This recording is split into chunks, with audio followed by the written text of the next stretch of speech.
2022 Women's Lacrosse ACC Championship Final here at Dorrance Field in a rainy, wet Chapel Hill, home to the top-seeded Tar Heels, who are looking for a 6th straight ACC championship against the reigning national champs, 2-seeded Boston College, seeking their first ever ACC title. No doubt about it. Today, we've got the two undisputed top teams of the country facing off with a conference championship on the line, tested last week at South Bend. A terrific week of lacrosse, but it all comes down to these two perennial powers today. Hi, everybody. Thank you so much for joining us. Alongside Sheehan Stanwyck Birch, Dana Boyle on the sidelines. I'm Jay Alter Sheehan. These two teams, it does not get any bigger or better than this matchup. Top two teams in the nation, top two teams in the ACC. We've been waiting all week to see this matchup. One goal game in the regular season, but what BC has been preaching to their players all season long is they've never been good enough to win an ACC championship. Even though they won the national championship last year, they want this ACC title. So much talent on these two teams. It's tough to pick one or two players, but let me ask you, who has impressed you most over the last week in the ACC tournament? I thought sophomore Belle Smith from Boston College was really phenomenal in the ACC tournament. She was just a two-way midfielder, so does a little bit of everything. Offense, defense, cause turnovers, but offensively, she was the stirred of the drink for this Boston College team. 3 goals, 6 assists, amazing getting the entire offense to work together, and a huge part why they've had so much success.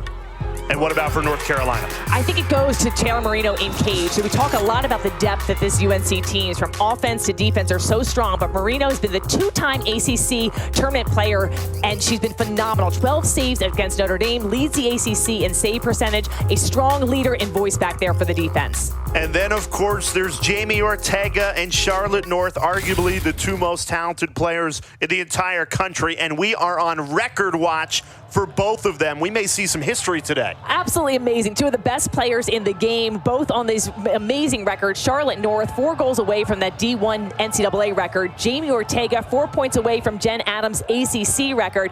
Now, if you talk to both of them, they want to win this game, but it's very exciting that we might see history made tonight. Let's welcome in third member of the crew, Dana Boyle. It looks like, Dana, the rain may have stopped here at Chapel Hill, but we're still far from ideal playing conditions. I'm very thankful that the rain subsided, Jay, but just about 2 hours ago, it was absolutely downpouring here at Dorrance Field. I was told by the sports turf manager, although this looks like turf, it is natural grass. So once the rain does stop, it drains pretty well, but you'll see puddles in the middle of the field, so something to watch out for. But both teams are running around in the puddles, smiles on the faces. I mean, we're all kids out here. I was jumping in some puddles, but it'll be interesting, the strategy to have in this game. You got to keep the ball off the ground because it is dying in some of those puddles, Sheehan, so you really have to play clean in the air with some of those passes. Exactly. Ground balls are a lot tougher, especially when you're going through those wet patches. So to work the ball in the air, make sure you're careful of your footing, too, in any slippage.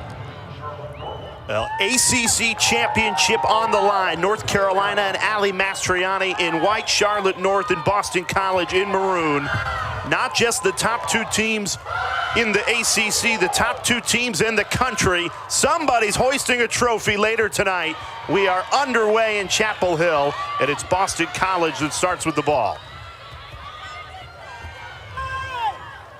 What's going to be the recipe for this Eagles team to break down North Carolina like they did in the national semifinal a year ago? I think it's going to be ball movement. They've been so good in sharing the ball, working as a team unit. I think that was on display in the ACC quarterfinal and semifinal matches. Jen Medges is going to draw a foul here and get to the 8-meter. And as we've seen all season long, these 8-meter chances are going to be huge in terms of who can convert them. Boston College 51% on the season. Off the pipe, Jen Medget inches away from opening the scoring.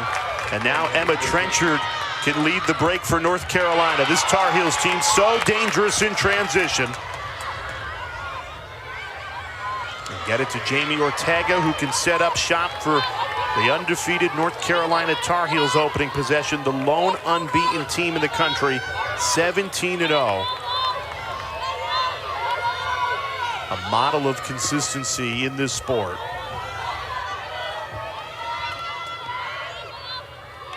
And the earlier meeting between these two teams in the regular season, North Carolina went to Boston College and won a thriller 16-15. Obviously, a lot has changed between March 20th and now. But how can they replicate that win today? You know, UNC, what's been so great about them all season long is their depth and the ability for people just to step up. Missed opportunity there. Just again, Dana talked about the wetness of the ground. You're also going to see sometimes it's harder when your stick is wet to make those passes and catches. But I think UNC, they've been very strong in the draw control. Both these teams are very similar when you look at them on paper. Draw control, their efficiency, assisted goals, very unselfish. And different stars have been emerging for both teams, Sheehan, since that first meeting in March. You're seeing more players getting involved for Boston College, like a Belle Smith and a Caitlin Mossman, and same with UNC. It's not just Jamie Ortega and Charlotte North, which I think makes the stakes so much higher in this meeting today. And that's what I love with the conference tournament. You always see those stars rising. For UNC, Scotty Rose Growney, who's been phenomenal all year, but she really shined in the beginning of this ACC tournament. Andy Aldave had a great tournament. And now they've both had a week to prepare. So the ACC championship going to a different format this year, where the first part of the tournament was hosted by Notre Dame, and now the winner gets to host highest seed. Bouncer saved by Marino. Dialed in early, 2 saves for the fifth-year goalkeeper. We talked about her being a difference maker. Marino's so experienced in net. This Tar Heel team has had success in this ACC tournament, but she, I think, will be a big factor in this game. Both goalkeepers. Rachel Hall's had an up-and-down season and struggled at times. The defense in front of her is very strong, but she's been very hot and played one of her best games of her career in the national championship weekend, and especially in the semifinal game against this UNC team.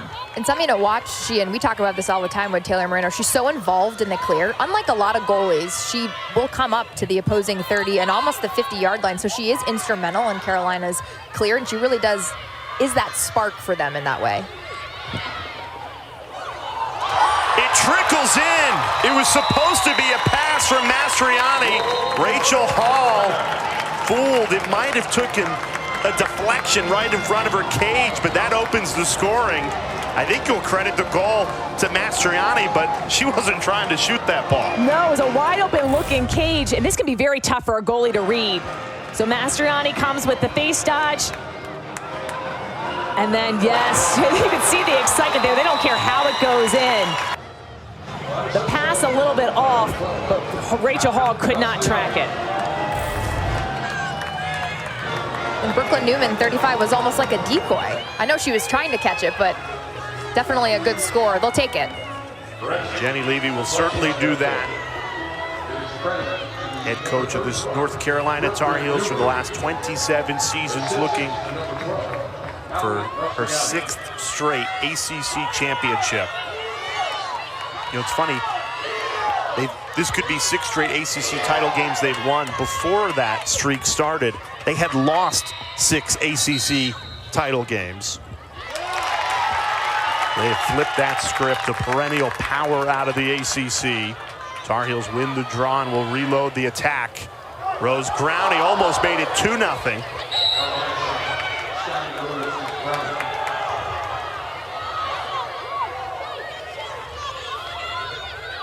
You can see how dangerous UNC can be in transition. They had completely had Boston College beat. Luckily, the pass went wide for that BC defense. Got to make sure you get in the hole. Rarely do you see that happen. Wow, what a great takeaway. Sydney Scales has it for Boston College. This is an Eagles defense that doesn't get quite as much love as Charlotte North and the Eagles attack, but certainly one of the best in the country. And very young, Jay. Sydney Scales, Hunter Roman, they're just sophomores, and they played in a national championship game. So the whole D unit, the starters, they're returning for this Eagles team, and I think that really helps spark a lot of the offense. Yeah, their coming out party as freshmen came in the national semifinal when they beat this North Carolina team, held them to just 10 goals. Now facing the Tar Heels again, trying to win the program's first ever ACC championship. I mean, how funny is that? You've won a national championship, but you've never won a conference crown. And I think the Boston College coaching staff does a very good job of putting up those markers of goals that the team wants to achieve. Of course, they want to repeat as national champions, but what else can they do to make themselves better? And getting the ACC title is a first step. That was a good double team, it looked initially, but officials are signaling, I think it's going to stay Boston College ball. 8-meter opportunity coming for Belle Smith.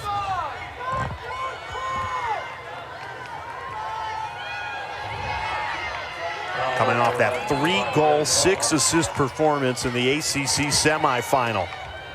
The super sophomore out of West Hampton Beach just missed it wide. North there to back it up for the Eagles. 20 seconds left to shoot. Here's Charlotte North. Here's where she's dangerous. Working one-on-one with Emma Trenchard. Has her hung up at X. And it's 1-1. North put it right on the money. McKenna Davis the finish. And Boston College answers.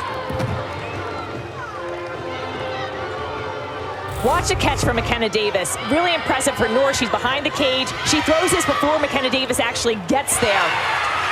But beautiful job with the catch. She's really got to extend her arms there and control it with an extra cradle. But as she's moving to the right, she shoots back to the left.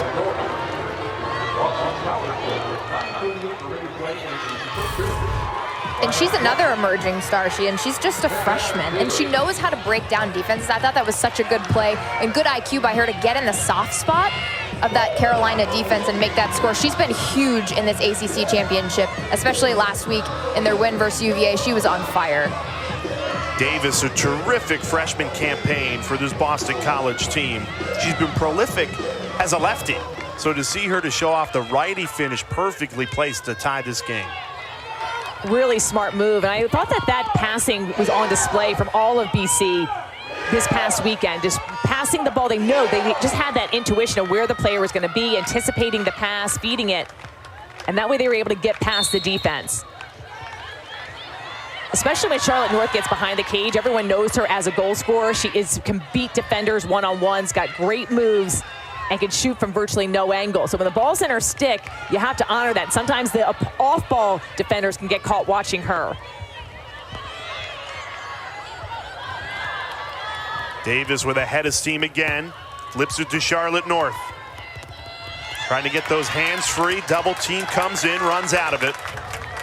She is so used to absorbing that pressure and not making a mistake.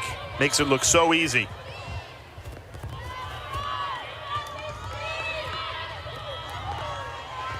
BC does an excellent job creating space for their Dodgers.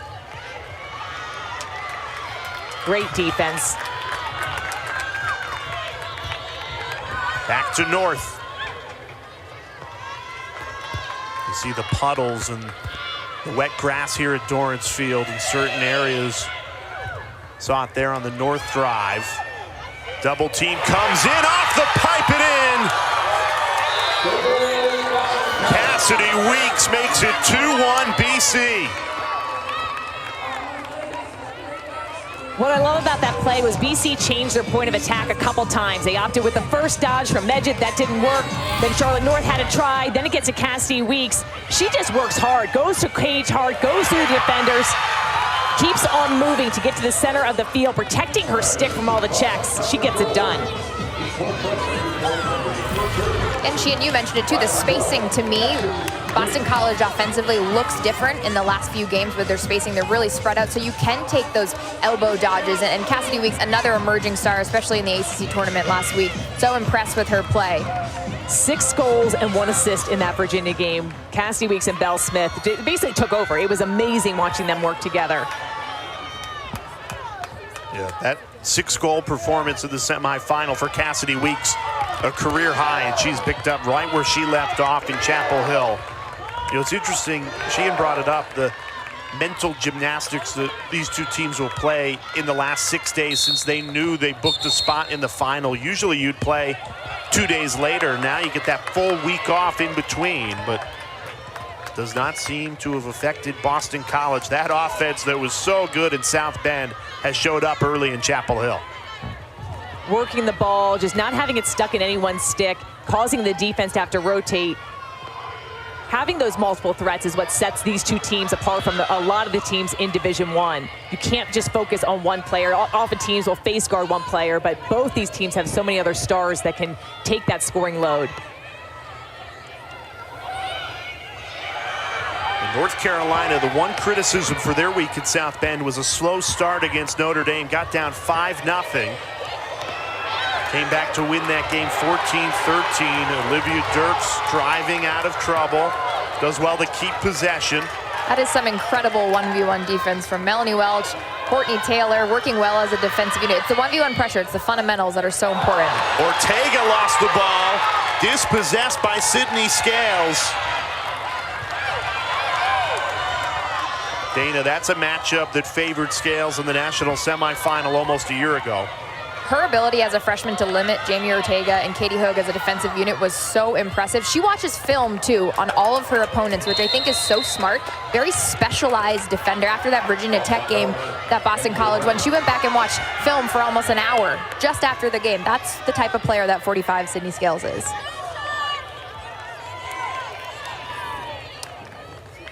Charlotte North barking orders at her teammates, trying to set up this offensive set midway through the shot clock. Del Smith now in attack mode. And North, a Tour-a-thon winner from a year ago, national champion, broke the NCAA record for goals in a season and wanted to do it all again. Most players would say, I've checked every box. She's got more boxes to check. One of those, winning an ACC championship. Boston College has never done it. Del Smith, high heat. 18 seconds left on the shot clock. Just look at this offensive set, how many opportunities Boston College has had. People attacking from different areas in the field, running out the shots. The extra pass, Mossman on the doorstep, and the lefty tucks it home. Beautiful teamwork on display. Unfortunately, you don't get a hockey assist in women's lacrosse, but the ball starts with Charlotte North. She's able to dish it out, so she's a double team flash. And Caitlin Mossman is ready from the feed from Medjid with the score. Beautiful teamwork on display. BC with the lead. It's 3-1.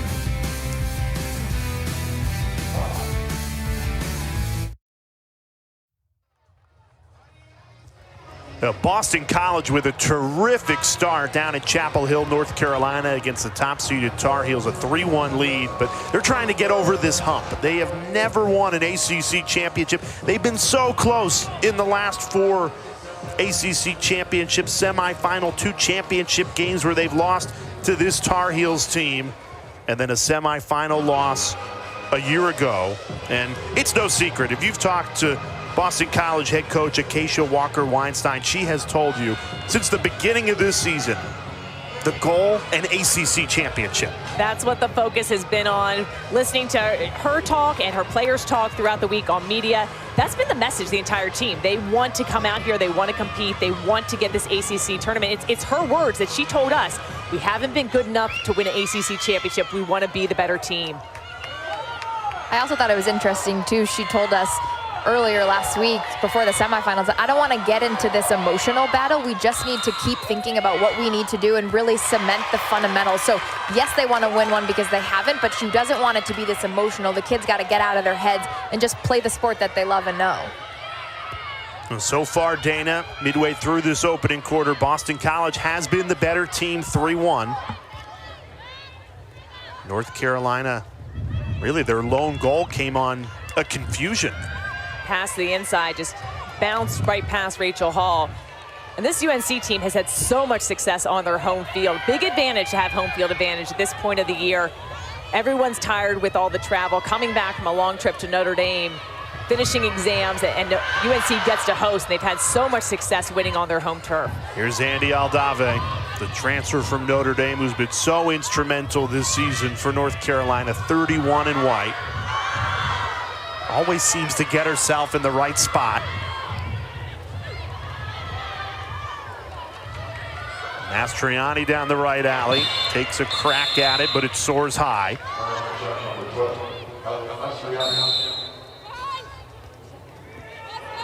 "25 seconds to shoot."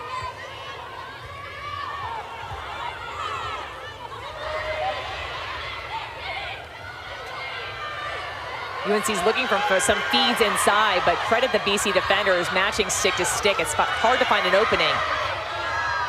Ortega weaves past Sydney Scales and puts it home. Jamie Ortega now just 2 points shy of Jan Adams' ACC career point record.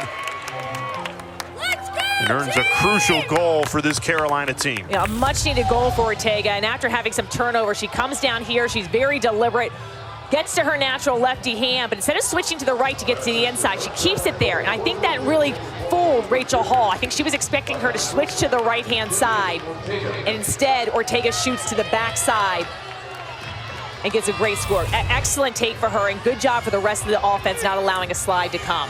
And she really has in that full arsenal of an attacker. And I think she's so poised when she gets in front of the cage. Oftentimes you can see attackers maybe shoot right at the goalie or shoot at the numbers. And she does keep it in her left hand. And I think that's just so smart. She's used to being in close. And I think she's just a complete attacker.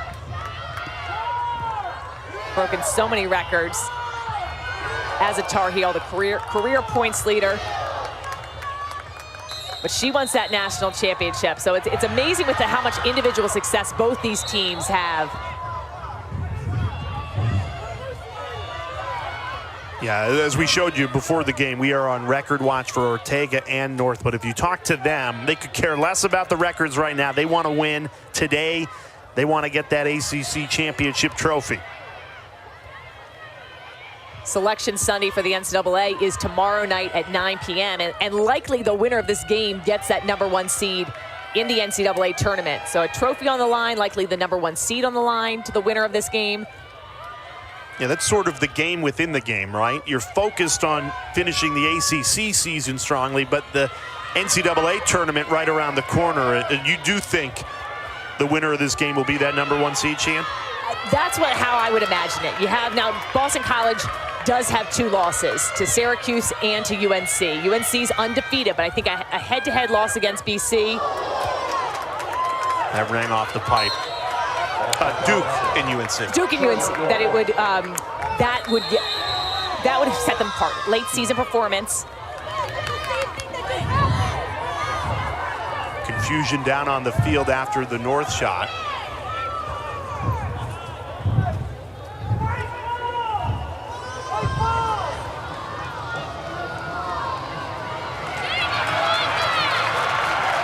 Ball's going to go to North Carolina. Brooklyn Walker Welsh, the talented freshman out of Canada, has it on the far side.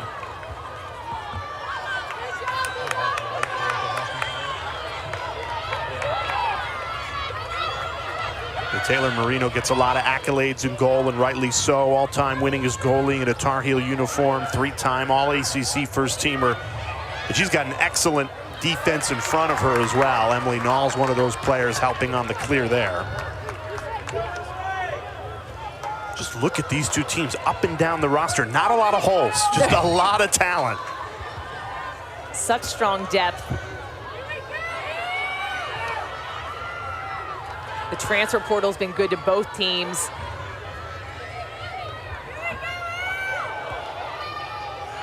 Excellent double team on Mastriani. You got to move the ball quickly to find that open person.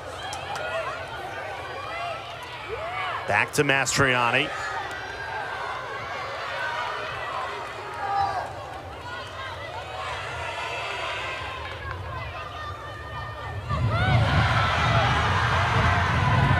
Geiersbach trying to spin her way in, nothing doing.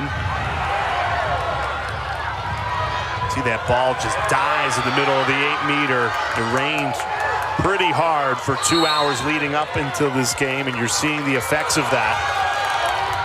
There was big puddles on the field right where those brown spots were on the grass. So the ball will die if it gets stuck there. And it makes it, when it kind of gets stuck in that mud, it's harder to get some of the ground balls, to get them cleanly.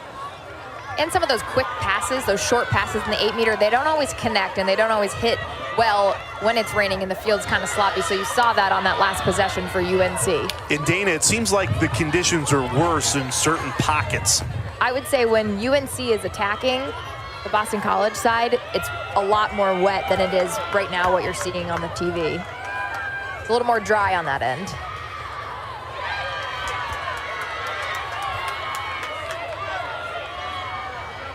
Both teams have been particularly patient on the offensive end.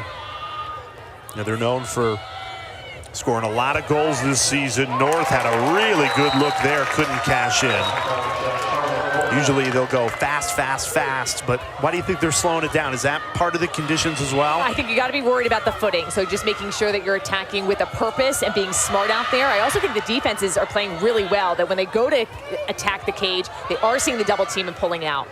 Marino with a terrific save. She's had 3 now in this opening quarter, right on the doorstep. Tar Heels so dangerous in transition. Emily Knowles going to push the tempo this time. Scotty Rose Growney splits the double team, and she'll get an 8-meter. She was under a lot of pressure, got fouled hard. And that starts with that beautiful save from Taylor Marino, the excellent clear. Goalies that can clear well and clear fast are such an asset to a team to start the transition. Growney gets the 8-meter, nice hash and angle for her. And it's even better when you have a defender like Emily Knowles who's comfortable carrying the ball. Rose Growney's lost her footing. Dana just talked about how the field is worse in North Carolina's attacking end. You saw a perfect example there. Could have cost the Tar Heels a goal. And now Boston College 10 seconds to work with at the end of this opening quarter. Up to Belle Smith, plenty of speed to Weeks. And that's a hard foul. Will it be a yellow card for the extension of the arms, or will it just be a free position? Looks like no card being issued, but that's definitely one of those fouls that could be carded. And you just need to release this ball before zeros. It doesn't have to be in the back of the net at the end of the first quarter. Cassidy Weeks with 2.8 seconds to get a clean shot off against Marino. Official moving off a ball on the far side of the field. Weeks in Boston College looking for a 2-goal lead to end this first quarter. Charges in, missed it. So North Carolina survives a Boston College attack at the end of this first quarter. And through 15 minutes, the Road Eagles searching for the school's first ever ACC championship in women's lacrosse with a 3-2 lead. Bright start for the reigning national champions, but still a lot of lacrosse left at Chapel Hill.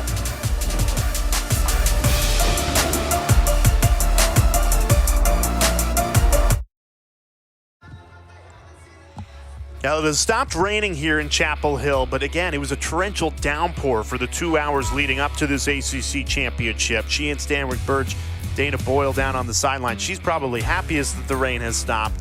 But here's the big question, Sheehan. Even though it's not raining, the conditions are so far from ideal. We saw 3 or 4 possessions in that first quarter for North Carolina stall out because of the sloppy grass. Well, there was standing water on the grass. We got to the stadium. It looked beautiful. The grass looked almost like AstroTurf. It was so picture-perfect green. The torrential downpour, we saw puddles that had drained. However, they've left behind rough patches and muddy spots that definitely caused some slippage. So it'll be interesting as these teams change quarters, how they will adjust. I was in the UNC huddle, and Emily Peros, the offensive coordinator, said you just have to keep it simple because the conditions aren't ideal. Keep it simple, play a 2-man game on offense, and really just move the ball. But you got to be smart. Some of those little passes, they aren't going to connect because the sticks are wet, the mesh is wet. You just have to keep it simple.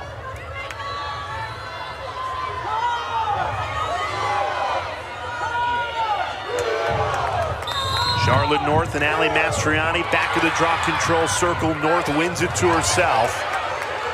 Loses it though. The circle battle, so fun to watch. Holly Schleicher, I deemed her the vacuum cleaner out in South Bend. She is everywhere when there's a ground ball down. You didn't like that nickname. I didn't, and I thought on it, and I think I've got one that I think I like better. Oh, okay, let's hear it. Miss Pac-Man. Oh, I love it. How did you come up with Much that? better than the vacuum cleaner. We had to rebrand. It was a wow. That is way better. discussion. My daughter's playing Pac-Man tag, and I said, "That's it. Isn't there a girl Pac-Man?" And they all said Miss Pac-Man. So the fact that they knew what the game was, I thought that could relate. If only she wore a pink bow, it would be perfect. But she's everywhere. She was really. I mean, the ball hits the ground, and Holly Schleicher is all over it. And Coach Acacia Walker-Weinstein talks about how she's such a glue piece and how she does so much for this team. Now, lacrosse is very much a sport of possession. If you don't have the ball, there's not much you can do with it. And at the draw, Boston College, when they're down, knows they can always get back into a game and just play make it, take it. They've been in full control of this game so far. Only a 1-goal lead, but they've been the better team so far. North working on Trenchard. Gives it up. Bell Smith trying to behind the back. It'll stay with BC. Marino hustling back into goal. Shot clock violation. Marino got to the ball. And that's why Marino is a difference maker. She is trying to make the play. She knows BC's had repeated possession. She tries to run it out. She hustles back. She ends up getting the clear. And it's the quick clear. You saw at Boston College, they took a breath, and she didn't wait. She capitalized on it and took advantage of it and just kicks it to the 50. It's so dangerous. They chose to settle, but usually they're really deadly in transition, and they make you pay for even taking a breath. I feel like Boston College's transition defense, Dana, has been really strong to start this game. I think we're seeing that from both teams, and that's a huge improvement, I think, from this year to last year. They're just riding really hard, and that's on the attackers. Back door open, but Rachel Hall snuffs Andy Aldave. That goes in 99 times out of 100 for Aldave. That'll do a ton for Rachel Hall's confidence in cage. Gotta build those saves. She hasn't faced a ton of shots early in this game. So a big stop there, as I'm sure they were scouting that. Aldave does such an excellent job inside the 8-meter with the catch and release. Charlotte North has a step and uses it. Charlotte North stings the corner. Perfectly placed from the reigning Tewaaraton winner. Charlotte North on display. Watch her get her first step. She gets ahead of steam, time and room, and then just a bullet of a finish. I actually thought she was going far corner. Instead, she rips it stick side, but you see Marino's trying to move with her, hits it to the backside, and no goalie's gonna stop that.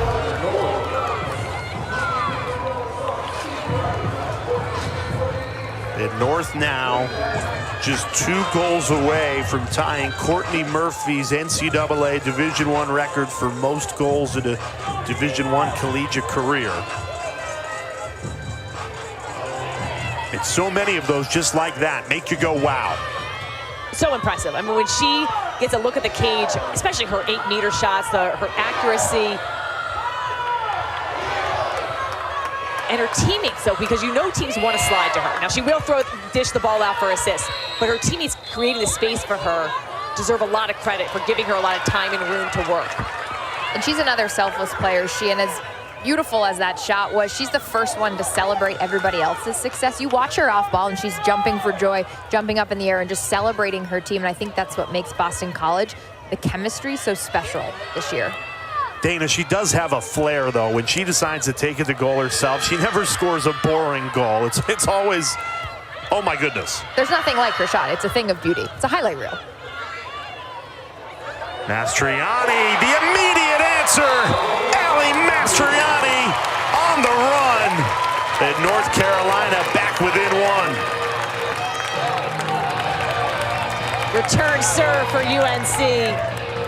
Mastriani, who does a little bit of everything from the draw to scoring points. Jeremy Ortega gets the attention here. The flip pass. Love when teams do this opposite direction motion. And again, kind of a repeat stick side, but has Hall beaten. Big answer for UNC. I think the two-way middies have really shined in this ACC championship, and Ali Mastriani, she's one of them. She's the triple threat. She can dodge, she can cut, she can feed, and I gotta give two-way middies a lot more credit than I think the rest of the world does, because they're running almost 8 miles a game, and they're playing really good defense. And a player like Ali Mastriani, she oftentimes has one of the biggest matchups on the defensive end, so we gotta put those two-way middies on a pedestal. Those of you that are newer to lacrosse, that two-way midi is exactly that. They play offense and defense. So the sport has become more specialized, where you have offensive middies that sub in lines and more defensive-minded middies. But those two-way ones rarely get a break, up and down on the field. And there's sometimes the voice of reason on that offensive end, especially saying, we got to take a break. I need a rest. The way we've been up back and forth. It's time to settle the ball down. It's a great point by Dana that these two teams, they have that in common. Ali Mastriani, Belle Smith, Cassidy Weeks. You just don't see those type of players across the country that can do it for the entire game. They never leave the field, and they're making an impact in every area of the game. You know, not only the endurance that it takes so hard to be able to manage the running of that, but also the skills. I mean, this sport is spread across the nation. These athletes coming in here that you can be more specialized. So to have the skill that your team needs you on both offense and defense is really impressive. And you take those two-way middies off the field, the fabric of these teams, they would not look the same. Just kept in by Boston College. How about the hustle? That was Cassidy Weeks. She never gets tired talking to her teammates and tacking onto that two-way midi conversation. They said, we've never seen it. She just plays every minute of every game, never complains, and is equally effective in the fourth quarter than she is in the first. Charlotte North, almost another flamethrower to the back of the net, just wide. 15 seconds left to shoot for BC.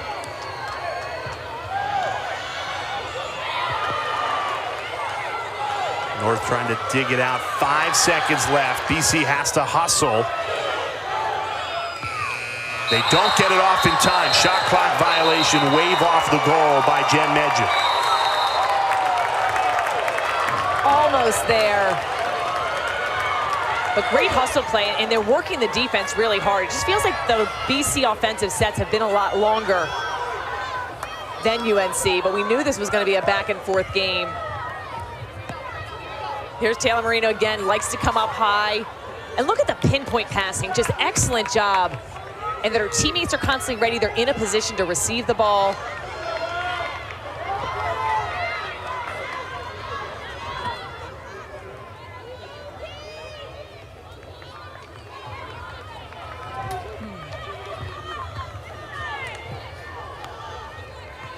Aldave thought about curling around, now sends it back to Jamie Ortega.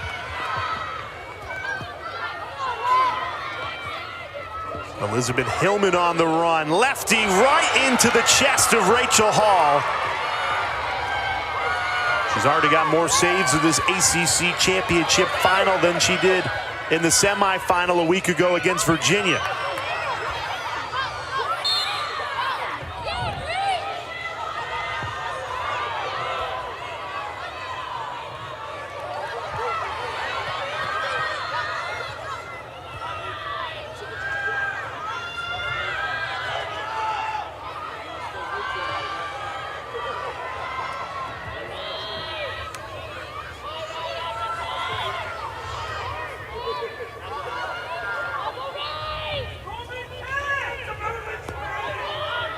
Here's North. Hands free, missed it wide again. She's gotten a couple of good looks in this quarter. Boston College can make it a concerted effort, I think, to stay away from the middle of that 8-meter where we saw some slippage and some sloppy grass in the first quarter. Which is smart. You do want to avoid that area. We saw those turnovers and there an errant pass.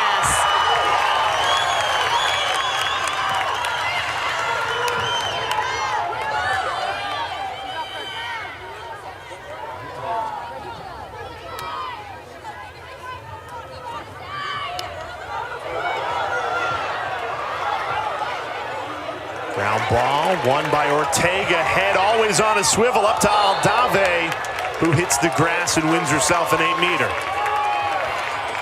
Great pass from Ortega. Excellent pass, and Ortega with that ground ball to set that up. The extension of the arms is going to be called.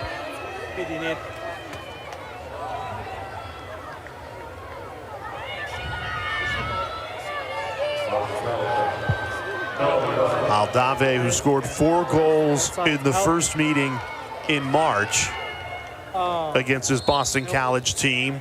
Darts in, saved by Rachel Hall. Rachel Hall. She's looking like she did in that national semifinal against North Carolina almost a year ago. And when you talk to Coach Acacia Walker-Weinstein, she'll say they have the utmost confidence in Rachel Hall. She's been playing, works so hard, wants to see shots all the time. They were just waiting for her to be a little bit more consistent. And now we see a hard whistle here. Official's going to talk. I'm not sure if they're going to put a yellow card. You've taught me, usually that hard whistle means yellow card. I haven't seen one come out, though. Didn't seem like but both officials went to go have some type of communication. Let's take a look here. The extension of the arms and push, I'm actually surprised that wouldn't be a yellow card right there, but they don't award it. But it's great for Boston College to have Rachel Hall to be playing with a lot of confidence right now in the cage. And making a couple of saves. She just had one save in that Virginia semifinal game in the ACCs. They still came away with the win, but when you're playing against an offense like UNC, it's great to get some stops.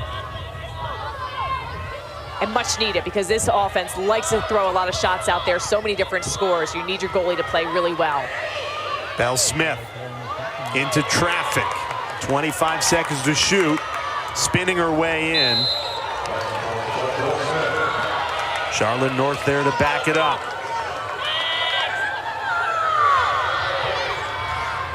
Goal line extended, now curling around the cage, backing down. Trenchard goes lefty. Marino did well to get in front of it. Shot clock will reset. I heard that save on the shin or the foot.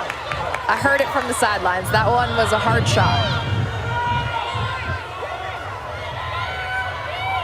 BC's just been peppering this UNC offense with a lot of shots, missing the cage quite a bit, but getting the ball back. Trenchard digs it out for North Carolina, but then lost the ball. Mossman got a piece of it. Trenchard, a three-time All-ACC first-teamer, three-time All-American, a staple for that North Carolina defense, and they get a crucial stop on that possession.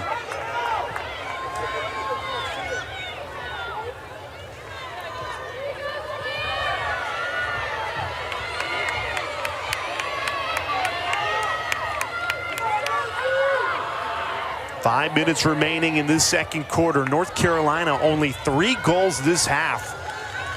Highest scoring offense in the nation. So efficient. Struggling to break down this Boston College defense. What do they need to do more of, Shan? Well, they're rotating just different people attacking from different points. You see Andy Aldave behind the cage. That's not her usual spot up there. So mixing people in different places. A lot of the feeds inside haven't seemed to connect. But usually Caitlin Wurzberger is behind the cage distributing the ball.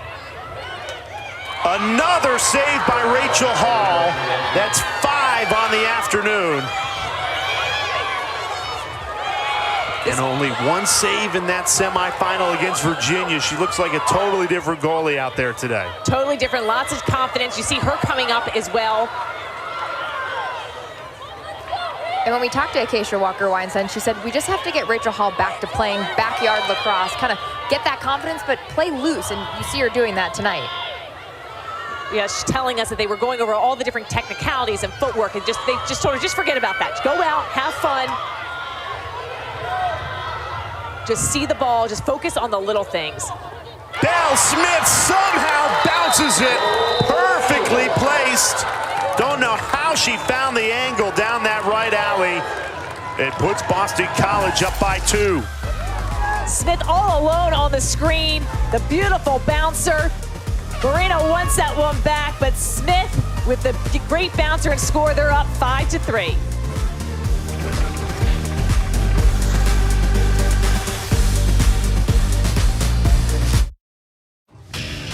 I'm having deja vu. Rachel Hall, the hero almost a year ago in that national semifinal. 11 saves to ruin North Carolina's undefeated season.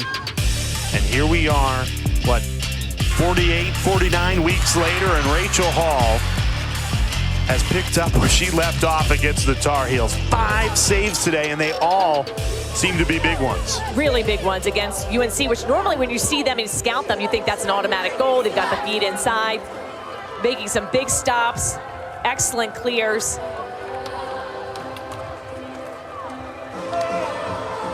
Coach Walker-Weinstein praises her for her vocal leadership skills, just her presence on the field. And the defense in front of her has done a great job in terms of opposing teams, limiting their shots, helping with the angles. But Hall has a special way with this UNC team. It seems to play her best lacrosse against them in the big games. Dana, anything you're noticing down on the field with the way Rachel Hall's attacking Abe Cage today against this UNC offense? There's a lot of energy on the sidelines, and it's getting pushed to Rachel Hall, and I think it's a complete package. So if your goalkeeper is playing well, your defense in front of you gets confidence from that, and vice versa. So it's this complete package on defense that we really haven't seen. Rachel Hall hasn't been playing her best lacrosse, but she is tonight, and that's when it matters. Alternating possession's going to give the ball to Boston College, leading by 2. You know, this Eagles team has been North Carolina's kryptonite over the last few seasons. North Carolina in their last 54 games, they're 49-0, have not lost against a team that isn't Boston College. Against BC, they're still above 500, 3-2, but those 2 losses in the last 54 games, both against BC. Big possession there. Gabby Hall ripped it away. 3 minutes left in this first half. Tar Heels are getting the stops they need on defense, Sheehan. They're just failing to cash in on the offensive end. UNC just with 11 shots. That's compared to Boston College's 19 shots. Hall saved 5 of those 11 shots.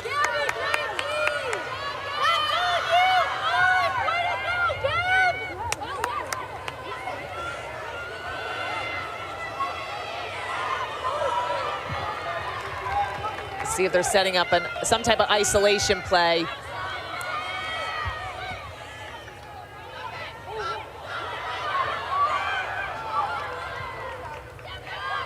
Rose Growney's been quiet today. Passes off for Taylor Wareheim. And now Wurzberger, who's been kept in check. 30 seconds left on the shot clock. A little more than 2 minutes left in this first half. Wurzberger fighting. Now gives it up. Olivia Dirks. BC's really keeping UNC out to the perimeter. They're having a hard time penetrating in to get inside that 8 meter, whether it's with the dodge or the feed inside. BC first to the ball. This is an inspired effort on defense for the Eagles.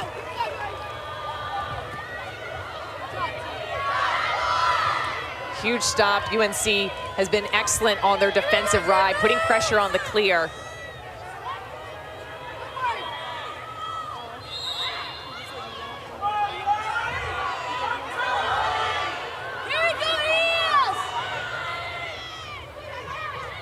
So BC needs to help her, Sydney Scales out. Good job for Belle Smith getting into position to receive the ball.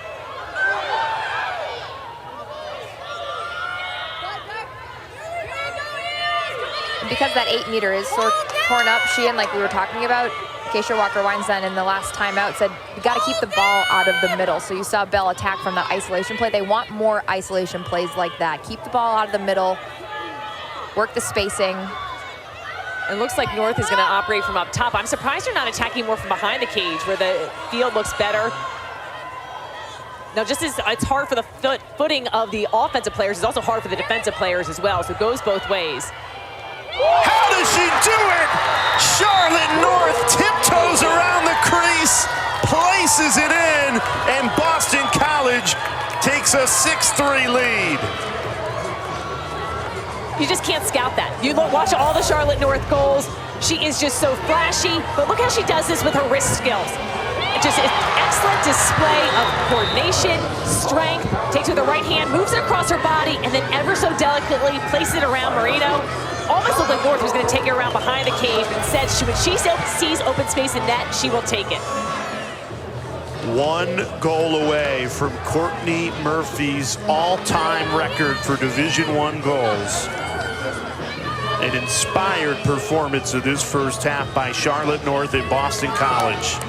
And it's her creativity, Jay, that I think is inspiring the next generation. Her stick is an extension of her body, and I love the way that she plays the game. And she's teaching the younger generation that You don't have to be flashy, but you can be creative and you can still score goals and you can still be a hard worker. She's really changing the game of women's lacrosse in the landscape.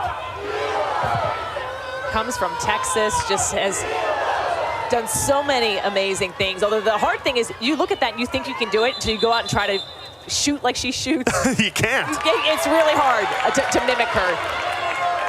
But plenty of young girls across the country try and mimic her in the backyard each and every day. North Carolina trying to pull one back, and they do! With under 5 seconds left in the half, Scotty Rose Growney provides the immediate answer. That's a huge shot in the arm for this top-seeded Tar Heels team. The last 2 goals for UNC have happened basically immediately after Boston College has scored. So BC defense needs to be prepared for the quick attack. Ortega, the beautiful dish inside. This time UNC changes their shot selection. Instead of taking that pass inside, shooting high, Rachel Hall saved the last couple of those. Scotty Rose Growney shoots it low. So good adjustments being made for this UNC offense. 10th goal of the tournament for Scotty Rose Growney.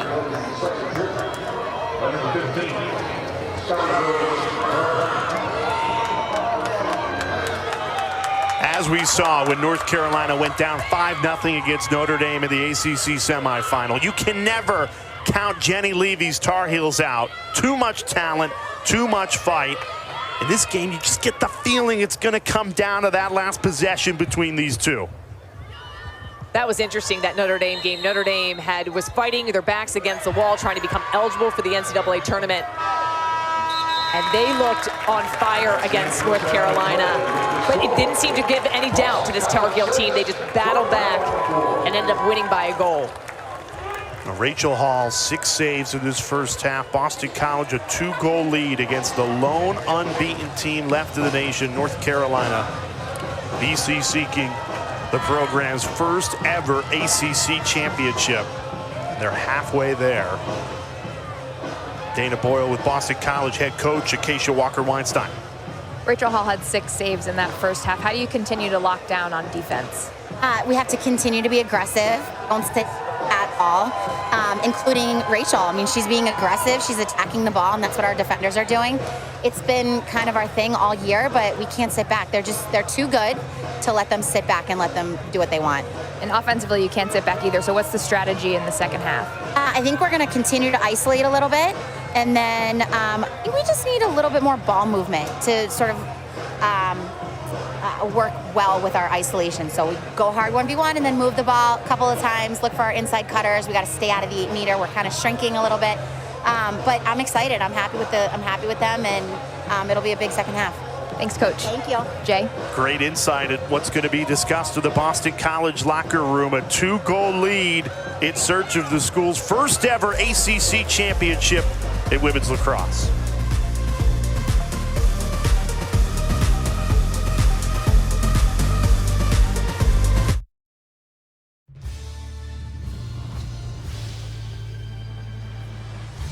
What's up, folks? Welcome to halftime. The ACC Women's Lacrosse Championship. 6-4 BC up on North Carolina. Rachel DeCecco, 2-time national champion, Thornton Award winner. I'm Dallin Cuff. Okay, right now, UNC has 4 goals. That's the least they've had in the first half all season. Is it them struggling, or is BC putting them in this place? What's going on? I think it's a little bit of both. You heard Shane and Jay talk about the conditions. The grass is clearly wet and slippery, so they struggled a little bit to get their footing, get their offense flowing. But BC is really doing a great job playing lockdown defense. They are being the aggressor. They're going towards this high-powered UNC attack. And Rachel Hall, 6 saves in that half. The last time they played UNC, she had 5 the entire game. So she is locked in. Rachel Hall in May is different than Rachel Hall during the season, and we're getting to see that tonight. Okay, can BC continue this in the second half? And what does North Carolina need to do to adjust to flip the script? Absolutely, they can continue. I think they've got to continue their game plan. You heard Coach Acacia Walker say they need to be aggressive on offense and defense. UNC, they've got to get back to their good ball movement, and they need to be a little bit more aggressive offensively. All right, we'll see what happens in the second half. We can't wait to get back down to Chapel Hill. Until then, though, when we go to break after that, Tari and Mario will take you inside 2 of the greatest players in the history of this game. Charlotte North scoring goals, encroaching on a record. Also, Jamie Ortega doing the same thing. 6-4 at break. Conditions matter there. Also in Louisville. See you in a minute.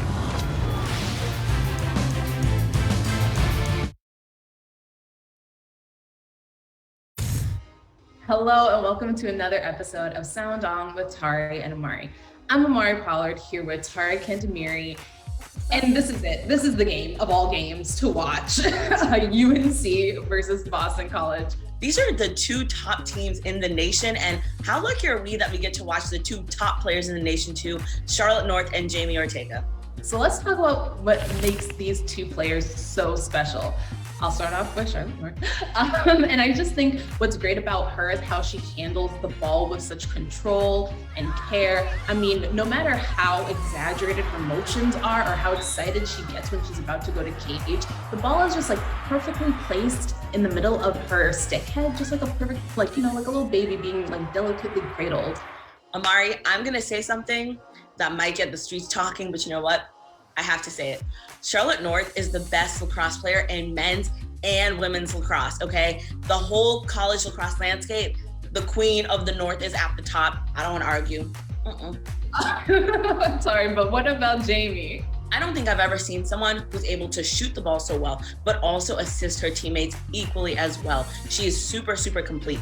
I was saying Jamie Ortega could literally dodge every single person in Times Square, like the millions of people visiting Times Square, and she would not lose the ball once, and she would find her way to the back of the net. We feel it. But talking about getting the ball in the back of the net, I want to talk about my favorite goal from Charlotte North this year. She had one of her defenders behind the goal and managed to like switch dodge around them, like come around the circle and get this ridiculously hard angle shot off and in. And I think why I love those type of shots from her is because it shows all of her skills all at once. For me, you know, what really stood out in Jamie's scoring for me was the Duke game that got UNC to this point. 4 goals and 3 assists. That almost perfect split in the middle shows again that she is the exclamation point for the UNC team.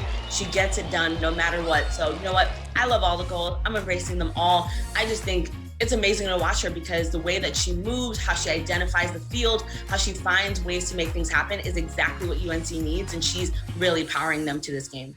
Yeah, and I want to pinpoint something you said about being able to get the ball off to teammates, but also being able to take shots of her own. And I think that kind of goes with Charlotte North too as well. It's just like the unselfishness, and I think you see it when they celebrate their goals. Both of these players are leaders on their team, not just in the way they play, but in the way that they exhibit sportsmanship. Each of their coaches touts their sportsmanship as the biggest trait that they have, not even just their skill on the field. So again, we're just really lucky to watch them, and I personally will be celebrating every single thing they do. You know what? I think it's a sign of growth when you are just as excited for other people's success as you are for your own. So no matter how this shakes out, I think everyone's just going to be happy to see these two teams flourishing in this moment.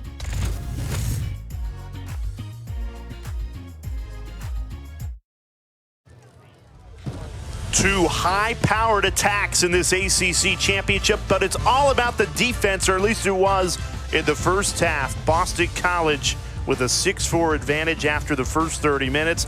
4 goals, by the way, the fewest amount of goals scored in a first half this season for North Carolina. Dana Boyle, you were with Tar Heels head coach Jenny Levy at halftime. And the conversation was really all about offense, Jay. She said the offense, they know what they need to do. They just have to execute. We can't just stand around at the 12-meter and watch each other. So we got to work on our spacing. We got to work on our ball movement and play the 2-man game is really what she emphasized. We saw a little bit of them working that, trying up top with the flip passes, setting those picks and screens, getting somebody open. Dana, did it start to rain during halftime as well again? Of course it did. It's beautiful weather down here. You guys are really missing out up there. So the first half, the grass started to dry out, but now the rain's not going to help that cause of this second half. She and Stanwick Birch, Jay Alter comfortably covered in the booth. Dana Boyle down on the sidelines of the rain. Braving the elements is how I would like to put it. Well, Boston College very brave in that first half. A 6-4 lead against the undefeated 5-time reigning ACC champions on the road here in Chapel Hill. Dorrance Field, it's been soaked all afternoon long, and that will continue in the second half. Scotty Rose Brownie quiet in the first half, at least for her standards. She's been lighting it up this ACC tournament. Has it here. This is the area of the field that seems to be the most damage from all the rain. Very muddy. We saw some slippage. Mastriani getting a lot of speed behind that shot, but not the accuracy she desires.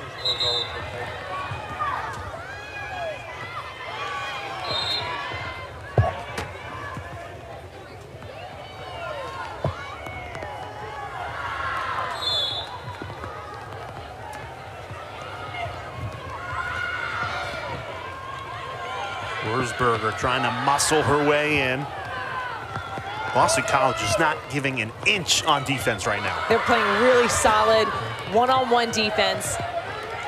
Well, there's the inch Jamie Ortega needed against Sydney Scales, and we have history. With that goal, Jamie Ortega passes Jen Adams for most career points in the ACC, 446. A record that has stood since 2001 now belongs to Jamie Ortega. What an unbelievable milestone. Ortega takes it. Look at that. Beautiful accuracy. Gets the separation. A much-needed score, and history has been made. Amazing accomplishment. Jen Adams won 4 national championships with the Maryland Tar Heels when Maryland was a part of the ACC. She graduated in 2001 and it's taken all this time.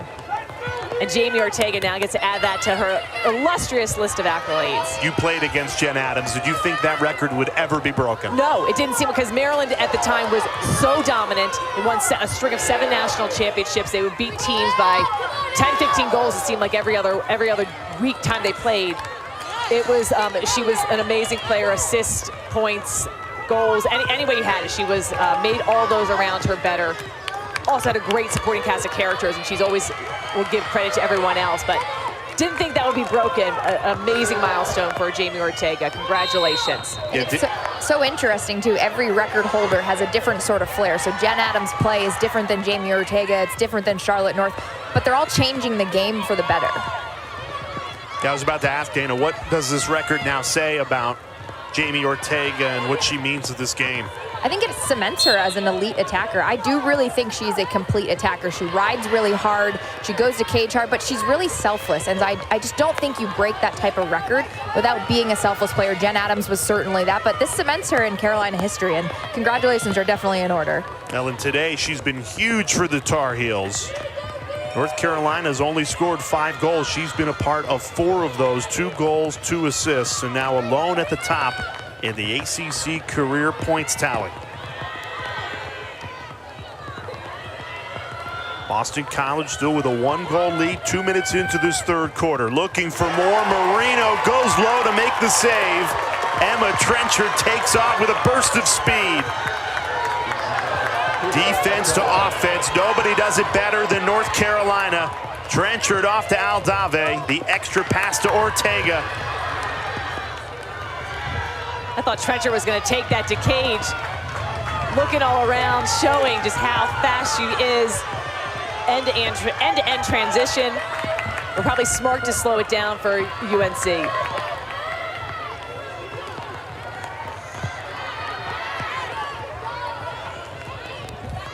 You can hear our mics down on the sideline picking up that rain coming down harder and harder in the second half. Aldave spins around and scores! Andy Aldave ties it at 6.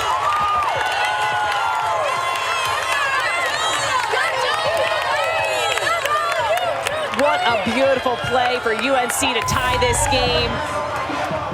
Hillman draws the pressure. Aldave, look at that backhanded catch, the roll, the finish. Beautiful spin move, composure, and a goal for the grad student transfer from Notre Dame, Andy Aldave, 42nd goal this season. She's another transfer that had just fit in so seamless to this UNC offense, and credit Andy Aldave, but that really started with Emma Trenchard. You know, we've seen her score goals on the attacking end, but she's so good in transition, and she's really that spark, and I love when defense turns into offense. It's just a total team goal.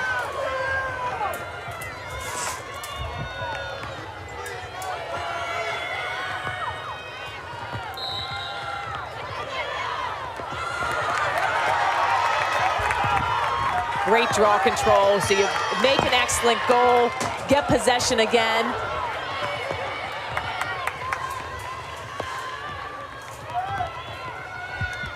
The draw controls have pretty much been even in this game as the scoreline is. The two best teams of the ACC, the two best teams in the country. Sheehan said earlier the winner of this game will likely be the #1 seed going into the NCAA tournament. We'll see if she's right tomorrow. Selection show 9 o'clock Eastern time on ESPNU. Great pass inside. Mastriani trying to get the hands free, and she does. Ali Mastriani fires North Carolina in front.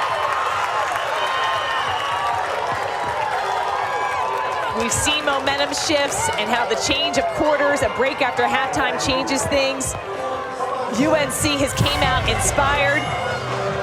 Coach Levy telling Dana they needed to be better offensively, and they have done just that. Great feed from Ortega inside of Mastriani. She gets the angle, throws in a fake, gets a score, and they regain the lead. And the difference, Sheehan, in those two goals that we just saw back-to-back from UNC, it's because of the ball movement. The ball moved many different places before it got to the girl's hand, who ended up scoring, and I think that was what they were missing in the first half. And those feeds are connecting early on. Every time they threw the ball inside, it seemed to be bobbled, or BC was playing excellent defense. BC's scoreless so far in this third quarter. Meanwhile, the top-seeded Tar Heels have 3 goals to start this third quarter. All the momentum with the home team right now as Mastriani pulls down another draw control win. How does Boston College weather the storm right now, Sheehan? They need a defensive stop right now. When they've gotten the ball on their offensive end, we've seen them work really well together, but right now they need a stop. We're seeing the momentum shift towards UNC right now. 3 goals in a row, winning some draw controls. You got to put some pressure on them. We saw how quickly in the ACC semifinal, North Carolina just erased that 5-goal Notre Dame lead. They've done the same here. North Carolina with a head of steam. That time Scotty Rose Growney connects, and it's a 5-0 scoring run for this top-seeded Tar Heels team. Carolina scoring in multiple different ways, different players getting involved. Scotty Rose Growney comes around the crease wide open here. Cages all net, the quick stick finish. Teamwork on display. Jamie Ortega adds another point to her total, and UNC's with the lead.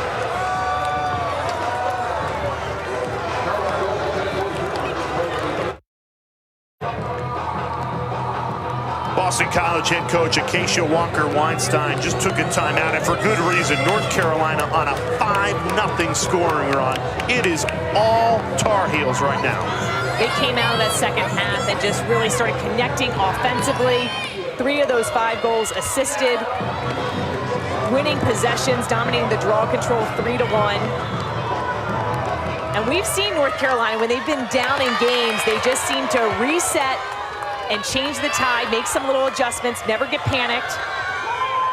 Now think about this. Boston College led 6-3 with about 10 seconds left in the first half. North Carolina wins the draw, scores with 4 seconds left in the half. And then they come out and score 4 goals in the opening 4 minutes of this third quarter. For Boston College, they're thinking 5 minutes ago, we were winning this game not just by 1, by 3, and now you're trailing by 2. One of the bright spots for UNC, I think the best thing that happened for them in that Notre Dame game was going down 0-for-5 and then being able to claw themselves back because they know that they can do it, and you're seeing it in this game. The total momentum shift that can happen, but it's that belief. You have to believe you can do it before it actually gets done. And it's just one possession at a time to claw your way back. Dana, is there a bright spot in the sky you can see, or is it just continuing to downpour? I mean, you come down and see for yourself. It's, it's funny because we're here, and the glass that's in front of our booth, it's tough to tell how hard it is raining. So I actually am genuinely curious. There is no sun. It is coming down. I might have to go with the umbrella. That'd be a wise move. Still a lot of time left in this game. 9:38 remaining in the third quarter. Boston College trying to stop a 5-0 scoring surge from the #1 team in the country, North Carolina.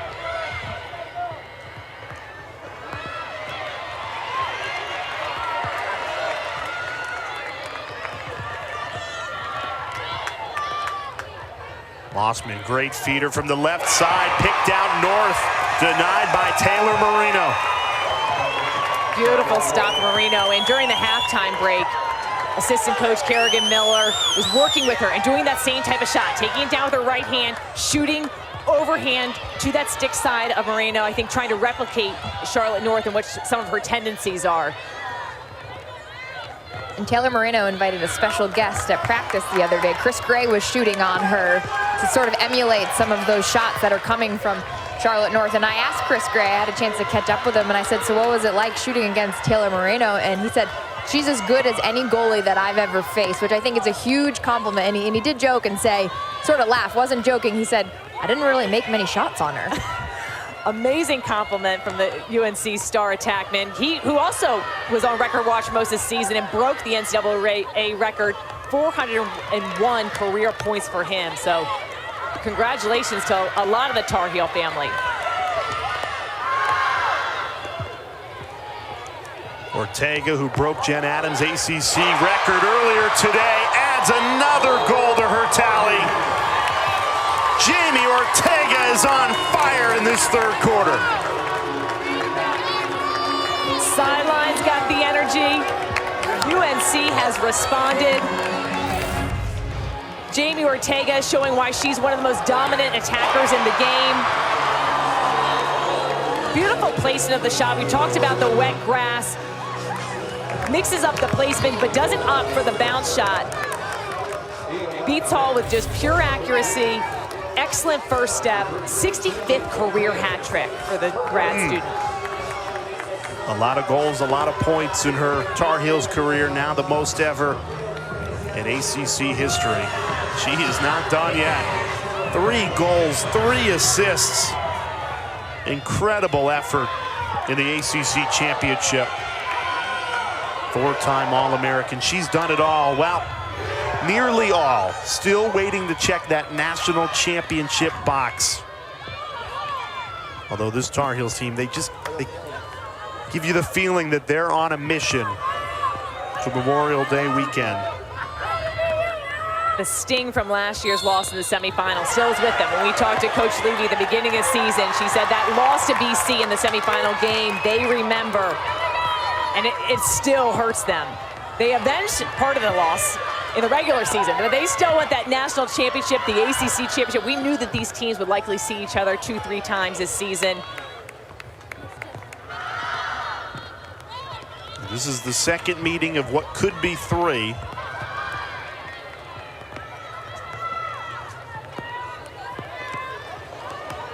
Rachel Hall, big stop. She needed that for her confidence. 7th of the night, but first of this second half.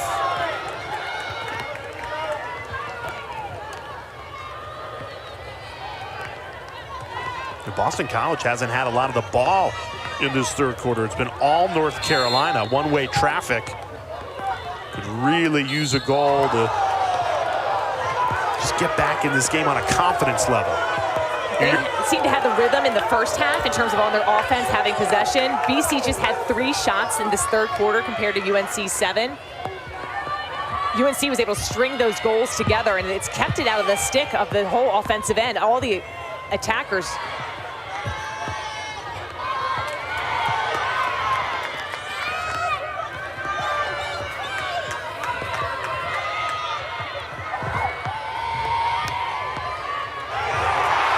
Trying to flip it to Martello, stolen away.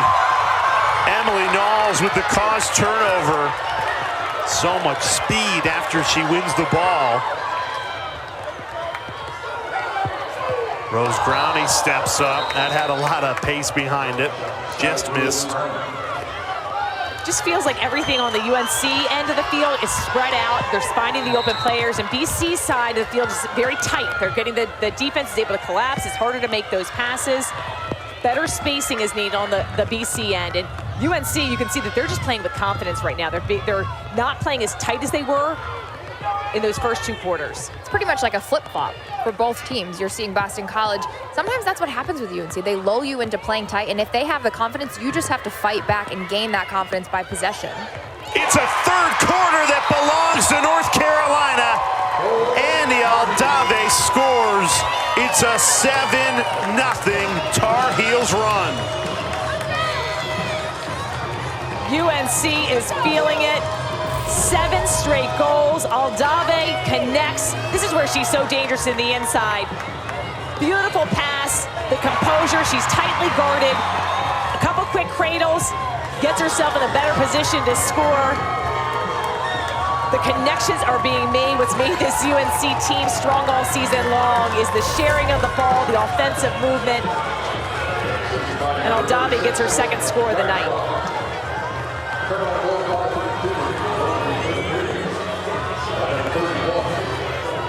Her former head coach, Christine Halfpenny at Notre Dame, who she played for 4 seasons, all-time draw control leader in South Bend, told us she feels like for this North Carolina team, Aldave, she's not the superstar like she was at Notre Dame, but she's the missing piece to this national championship quest.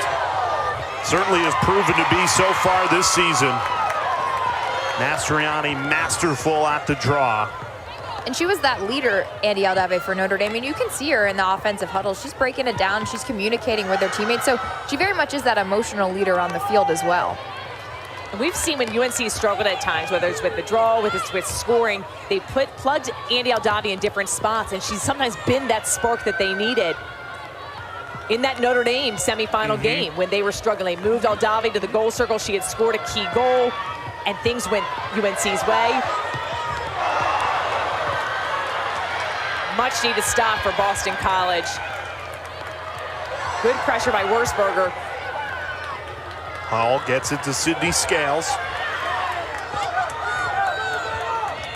This 3rd quarter, North Carolina 6 goals, Boston College none.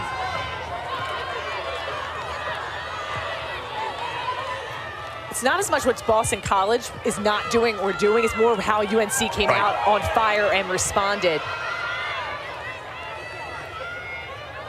No team has been able to keep North Carolina down for the entire 60 minutes.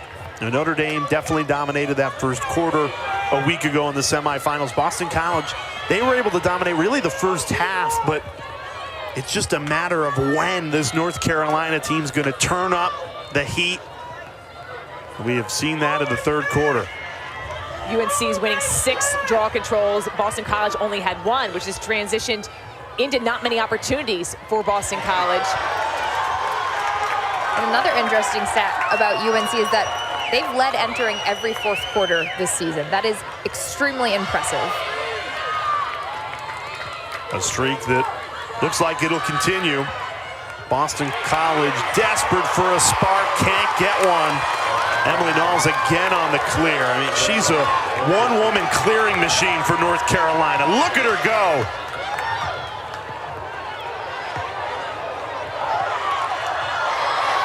Great transition defense from Boston College. Thought that was going to be another defense to offense goal for the Tar Heels.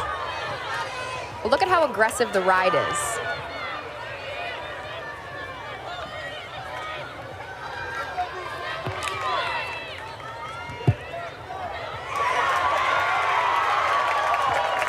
North Carolina's going to slow things down. And you can see the defenders saying, just with their hands motioning, slow it down right now, understanding the tempo's been back and forth. And that's a frustrating pass there if you're Boston College. You think you see an opening, you feed that inside, and it turns into a turnover.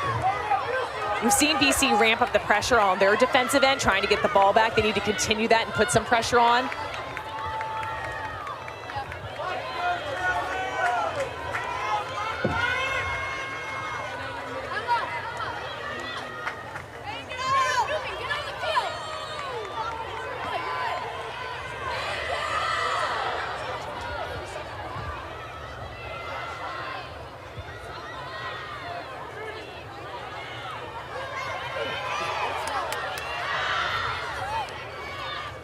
So much more settled offense right here for UNC.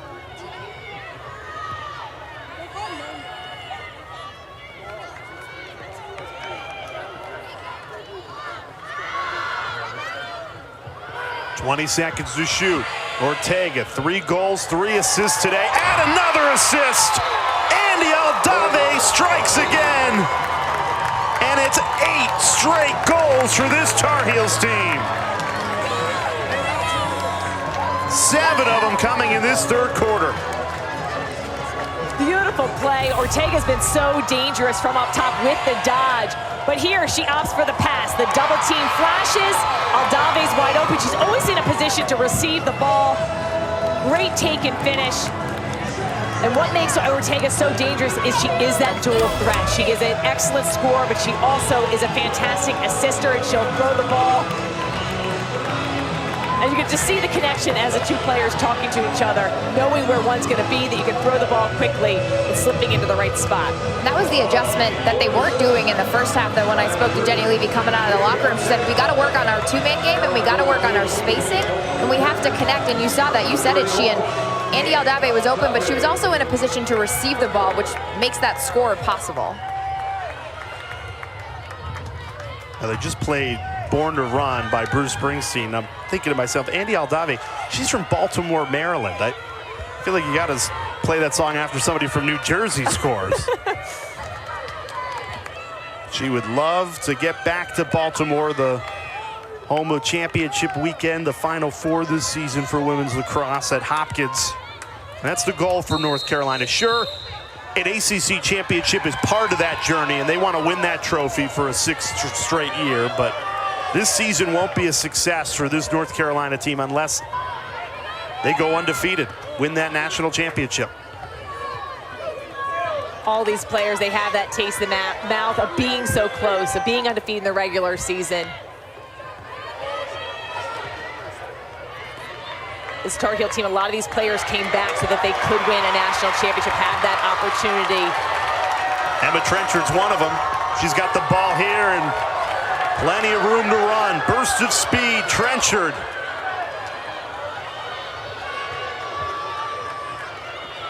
Now, if this result holds, North Carolina will, no doubt about it, be the #1 seed on the selection show tomorrow night, 9 o'clock Eastern time on ESPNU. You think Boston College would hold on to the 2 seed, or would you give it to Maryland if they win the Big Ten? I think that it would definitely be BC. I think we're looking at the #1 and #2 seed here. And if anything, with the UNC being undefeated, even with a loss, there still is a chance that the selection committee would still see them #1. But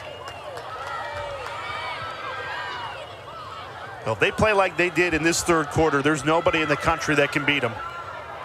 7-0 in this third quarter. They were down 6-3 with under 10 seconds left in the second quarter. They've been shot out of a cannon ever since. Boston College desperate for a goal. they got to assess the clock and get to work. It would be huge for them to get a score.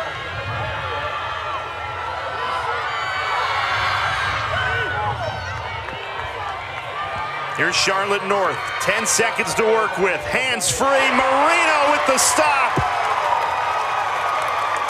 A third quarter that the top-seeded Tar Heels dominated. 7-0. They went from down 2 to up 5.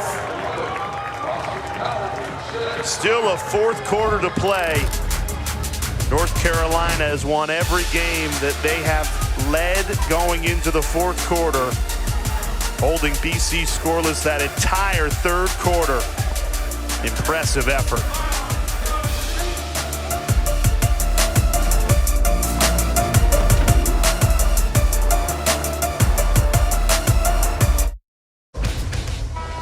Tomorrow, women's and men's combined lacrosse selection show, 9 o'clock Eastern time on ESPNU. You'll get both brackets, hear from coaches, players, committee chairs. There's going to be 6 of us in studio, Sheehan. A lot of lacrosse coming your way. And of course, you get your May Madness bracket revealed. Who is in? We'll find out tomorrow, 9 Eastern time. I love Selection Sunday. We're going to peek also into some of the waiting rooms as fans and the players get to react. But this is what the Division I Lacrosse Committee thought of their top 10 as of April 28th. So this gives them an inside look. The thing is, a lot of stuff has changed. So this is only as of April 28th. I think the biggest change you're going to see here is one, Rutgers had a huge win over Northwestern in the Big Ten semifinal. So look for them to advance, probably likely get a top 8 seed inside there. I think that's going to be a big news, and Northwestern likely will drop somewhere. So should be exciting. We also got news out of the Pac-12, Stanford winning that AQ. Oh, wow. Arizona's that's a bid stealer. Big stealer. So we're seeing some of those bid thieves happen. Some more games left to be played this weekend, but you've got automatic qualifiers and those at-large spots. Should be very exciting. Now, 4 teams will host a quarterfinal. The top 3 is pretty much decided at this point. You don't know what order per se, but North Carolina, Boston College, Maryland.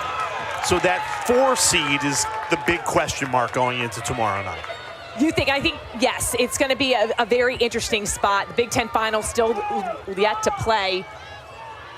So I think, if Maryland did get upset by Rutgers, and it causes a problem there for the number 3 seed for the Maryland Terrapins. You think Rutgers could go all the way up into the top 4? Oh, no, but I don't think. I think you put somebody else in there. So it'll cause some shifting. It'll be interesting to see. I love that the NCAA does release those top 10s because it gives you a little inside look, and a lot of times it mirrors what the RPI is. You love the RPI. I still don't really understand it, but I know it's a really important part of the process. Well, we'll try and ask the committee chair tomorrow because, again, and I'm not on the committee, I would weigh heavily the eye test at the end of the season. Who's playing the best lacrosse? Those are the teams you want to take. But it's not spelled out in the criteria. It's not in there. And now they do have the late season performance, the last 6 games of a season. We're going to see a yellow card now being issued. This is to Sydney Scales for a check to the head. So now UNC is going to be up a player for up to 2 minutes.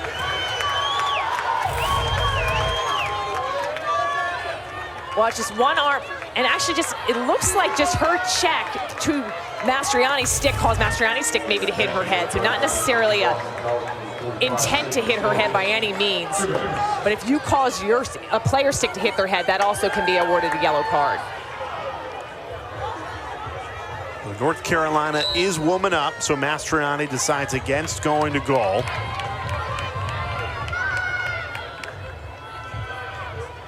Melissa Scanoni, number 50 in white, into the game for the first time today. She's the woman up specialist for North Carolina.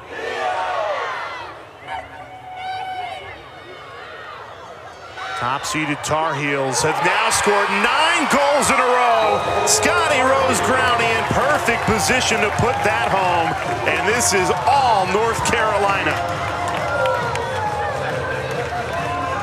Unbelievable second half performance for this Carolina team. They have exploded, being down 6-4 at halftime. Here they get the extra woman up goal. Wurzburger from behind the cage. And just like everyone cutting, Scotty Rose Growney gets her stick free. She has an excellent job with her catch and release. Such a quick strike. Both teams will go back to even strength. The penalty is released, but BC's got to find a solution to slow this Tar Heel offense down. And I was in Acacia Walker-Weinstein's huddle at that timeout. She said, we lost the third quarter, erase it, move on, and we can't hesitate on every area of the field. She said it's not physical, it's a mental battle at this point. Dana, I'm curious. You've been down on the sidelines complimenting Boston College's defense in that first half, and for good reason. They held North Carolina to the fewest amount of goals in the first half all season. But how does a defense go from so dialed in, so disciplined, to now floodgates are wide open? I think the third quarter really hurt them. I think you can be hesitant as a defender. You have to stick to the fundamentals, and good defense, it starts with the 1v1 battle, and then it's communication, connecting on the slides. And in that third quarter, they had to stop the bleeding. They didn't, but going into the fourth quarter, who's going to step up on the defensive end to really rally everybody together? It really is a mental battle. And Sheehan, now it seems the offense has lost their confidence. UNC dominates the draw, scores goals. The offense didn't really do much wrong in that third quarter. They just didn't have the ball. And now when they do have the ball, they look totally out of rhythm. Well, you see that they look a lot really tight right now. So the free-flowing, the fun, that's kind of been zapped. So that's exactly what Dana heard in the huddle. They need to wipe the slate clean, refocus, and reset. And it's just a one-goal game. We've seen this BC team battle back. They can score and string goals together. They've got some of the best attackers in the nation. But it starts one stop at a time, and then they just need to start attacking. They've also struggled at the draw control as in this second half. In the regular season meeting back in March in Chestnut Hill, North Carolina held Boston College scoreless for 21 minutes, the entirety of the second quarter. They've replicated that today, holding the Eagles scoreless this time in the third quarter. Scoreless for 20 minutes now, and they've been able to pile it on. Mastriani again buries it to the back of the net, and it's 10 straight goals for this Tar Heels team. You're seeing this UNC offense just gelling. It seems like every time they go to shoot, they score. Mastriani just takes this a one-woman effort here. Little stutter step move, gets her one step above her defender. Great job of dropping the stick low. 41st goal of the season. Mastriani does so much to this team. We talked about her being that two-way midfielder. 9 draw controls today to her name as well. Mastriani going to get a well-deserved rest, not going to take this draw control. Instead, it's Olivia Dirks, the transfer from Penn State, in the circle against Charlotte North.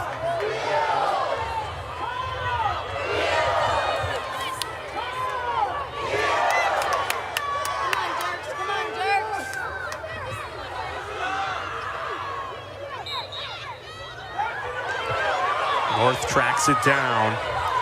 You know, Boston College only outdrawn 12-11 in this game. It feels like a lot more, though. It does. It feels, and I think a lot of that has to go with just some of the possessions that UNC's been able to have. The turnovers about even, though. Boston College 9, UNC 8. Up ahead, Ortega one-on-one, beats Rachel Hall, and North Carolina is a runaway train. Jamie Ortega's the conductor. A masterful performance. Record-breaking night for Ortega. Those are the goals that are super fun. 4 goals, 4 assists for Jamie Ortega.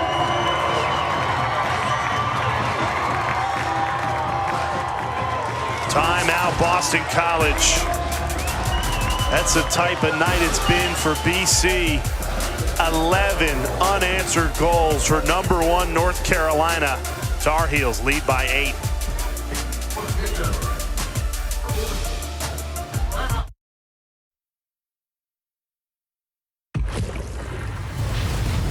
Dallin Cuff here in the ACC Network studio. Coming up just after this game, we have all ACC. We're breaking this down. Rachel DeCecco's rating weight here. 2-time national champion to break down what is going on. I know Jay and Sheena are doing a great job of that. Also, we got some baseball, softball highlights. We get you caught up on everything going on around the conference. Till then, we will see you after the game. Jay, Sheehan, you got it. Thank you, Dallin. North Carolina has scored 11 straight goals. Looking forward to all ACC following the conclusion of this game. You know, I lied to everybody in the first half. I said that this game felt like it was going to come down to the final possession. Little did I know North Carolina would score 11 straight goals to break this game wide open. Their performance coming out of the second half has been really amazing. UNC goes into halftime, they're down 6-4. They come into the second half, they start responding with draw control wins. Amazing goals, just endless possessions after possession, and has frustrated this BC team. I don't think you were wrong in that prediction, Jay, because the last 2 meetings have been decided by 1 goal. I thought this was going to be a much closer game, but when I was in that huddle, Jen Kent, the defensive coordinator, said, "Why are we giving up? We just need to get 1 possession, and 11 minutes is a lot of time to play." It is an eternity, and when we've seen BC operate on all cylinders, they are so tough to beat. Caitlin Mossman muscles that one into the back of the net. Boy, BC needed that.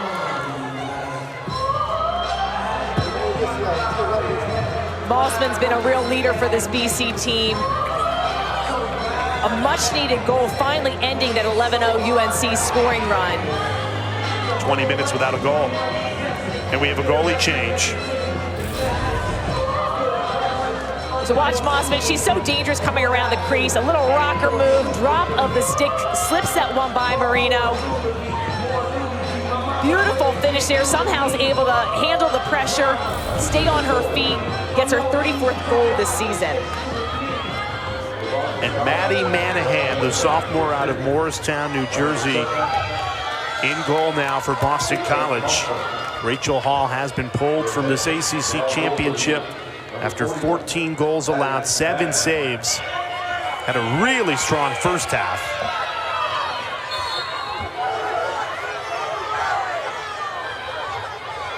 But when you have Charlotte North of the draw control circle, anything is possible. BC's going to need a lot of make-it-take-it lacrosse in this fourth quarter. And North Carolina's played near perfect in this second half.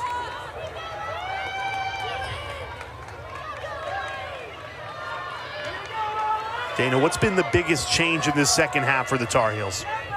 It's their offensive fluidity. I mean, they've been moving the ball so well, and they're playing calm and poised. They're not forcing anything. They're working together, moving the ball, and they're spacing. She had mentioned that earlier, and that's the biggest difference to me. It's the spacing that they're creating on offense, and they're just locking down on defense.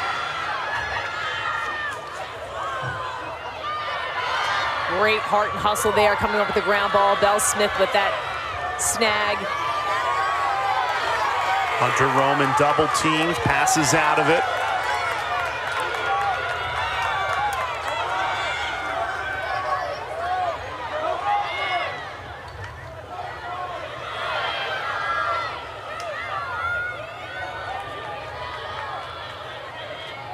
Jen Medj had been quiet today.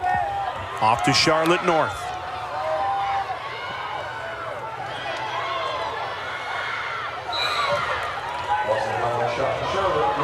It's North's 10th shot of the night. Only 2 have beaten Marino.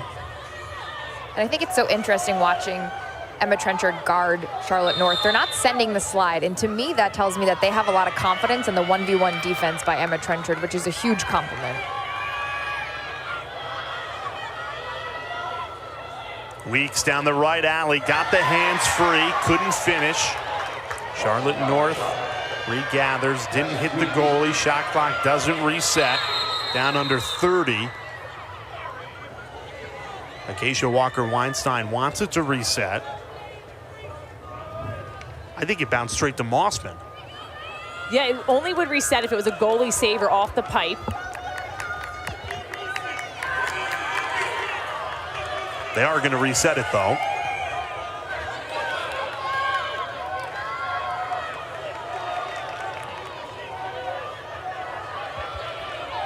They'll reset it to 56 seconds.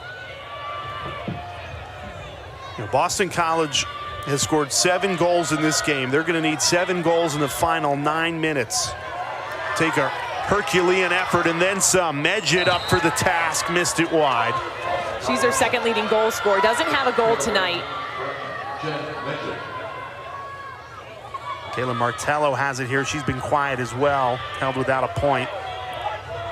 I think one of the reasons that UNC hasn't been sliding that much is because BC's offense works so well when they do see the slide. We saw Belle Smith have those 6 assists. North, the hesitation. Trenchard, great recovery. Beautiful sliding in there, making it hard for North to get in. North couldn't get the hands free. Will get an 8-meter opportunity, though. And a yellow card's going to be issued. Overly aggressive play. I think the card's going to Ali Mastriani, number 12. So take a look here. It's North going to cage. Yeah, the extension of the arms and running in. So Mastriani was sidelined for up to 2 minutes. Charlotte North's going to get set up for an 8-meter at a great angle. She's so effective here, but Taylor Marino has been able to stop a lot of her shots tonight. North 2 for 10. And North with an opportunity to tie Courtney Murphy for the most goals scored in a Division I college career. Dives in and scores. So crafty. Charlotte North now ties Courtney Murphy atop the most career goals scored with 341. One more, and she'll sit alone at the top. North has had some great goals. I love this. We were getting ready for her to let that one fire, the one step and rip. She recognizes that. She acts like she's going to let it release, and then she splits through the two sticks, and the beautiful placement. Not a lot of speed on that, just beautiful accuracy. And the BC sideline loves it. Really smart play by North. Especially if you think she's been missing the cage a lot. She needs to make sure she took an extra time with that, and she delivers.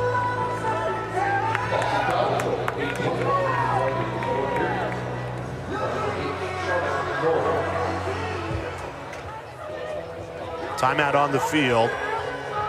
Boston College only had one remaining, so I'm going to assume North Carolina took the timeout. Jenny Levy, despite being up by 6, is livid with the officials right now.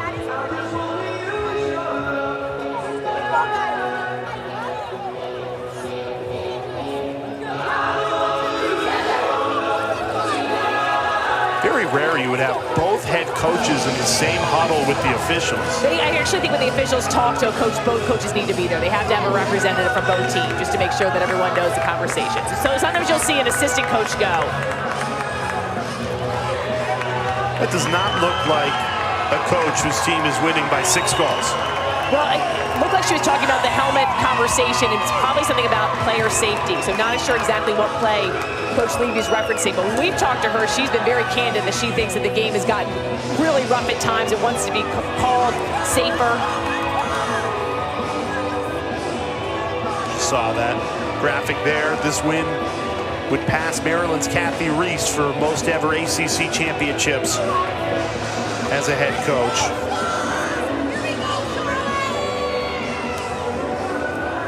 So 8 minutes and 21 seconds left. Charlotte North going to have to play make it, take it lacrosse at the draw.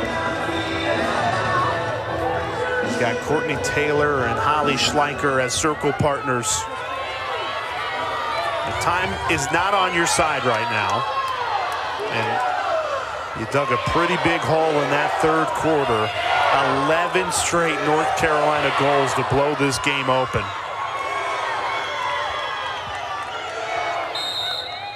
Six of those 11 goals being assisted for UNC, which I think also is somewhat of the dagger to a defense when you see an offensive team work the ball around so well, pinpoint passing.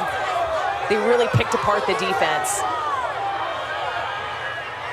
Miss Pac-Man with the ground ball, the draw control win. Bell Smith, net by Taylor Marino. BC looking for the quick strike. Marino says no, and that's her 7th save of the night. Marino has just a knack for doing that. When a team gets on a run, she'll make a big-time stop.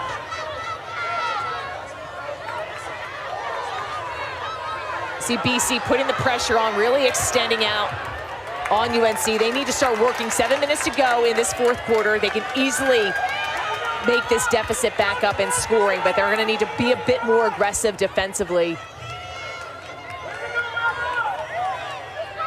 And the backup goalie is in for Boston College. Maddie Manahan in cage. Yet to face a shot.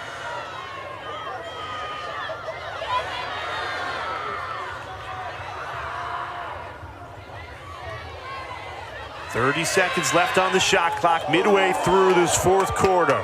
Ortega, 4 goals and 4 assists to her name today. Number 3 in white.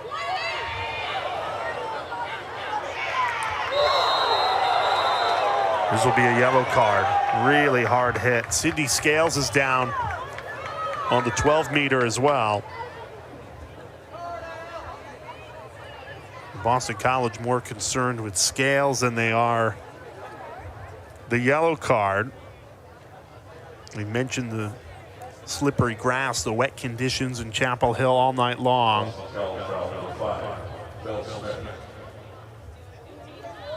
You hate to see players go down.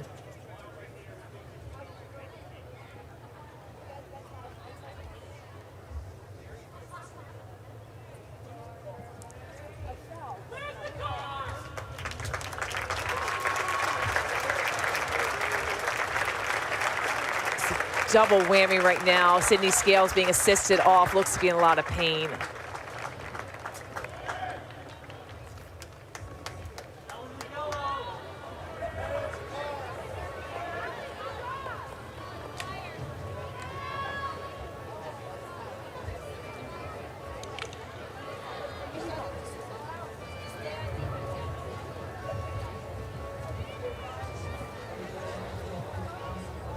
Ali Mastriani is going to start with the ball.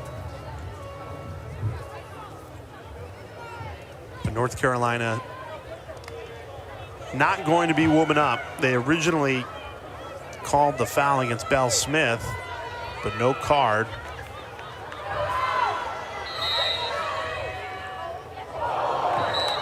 An errant pass off the reset. Is BC defense playing without their best defender, Sydney Scales, right now? Her head coach, Acacia Walker-Weinstein, helping her off the field. 6 minutes and 30 seconds, trailing by 6.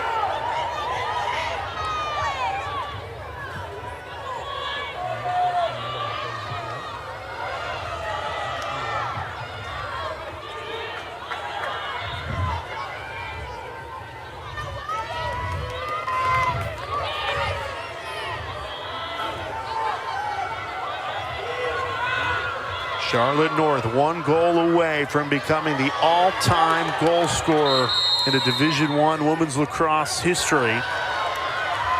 She'll get the opportunity. Call a 3 seconds foul. North's going to be set up with the 8-meter. We saw her beautiful 8-meter take where she opted to run it in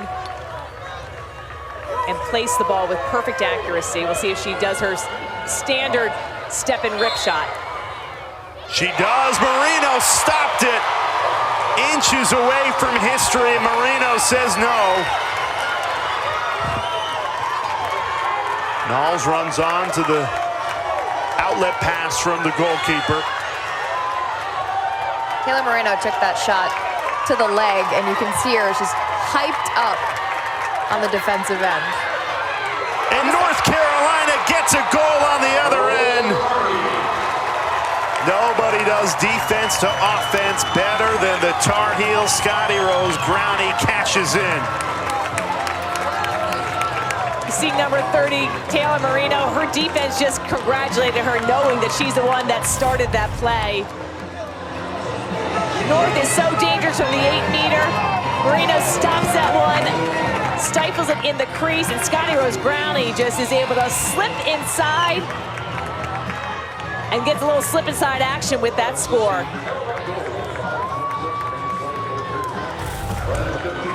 '50th goal this season. What a milestone for Rose Growney.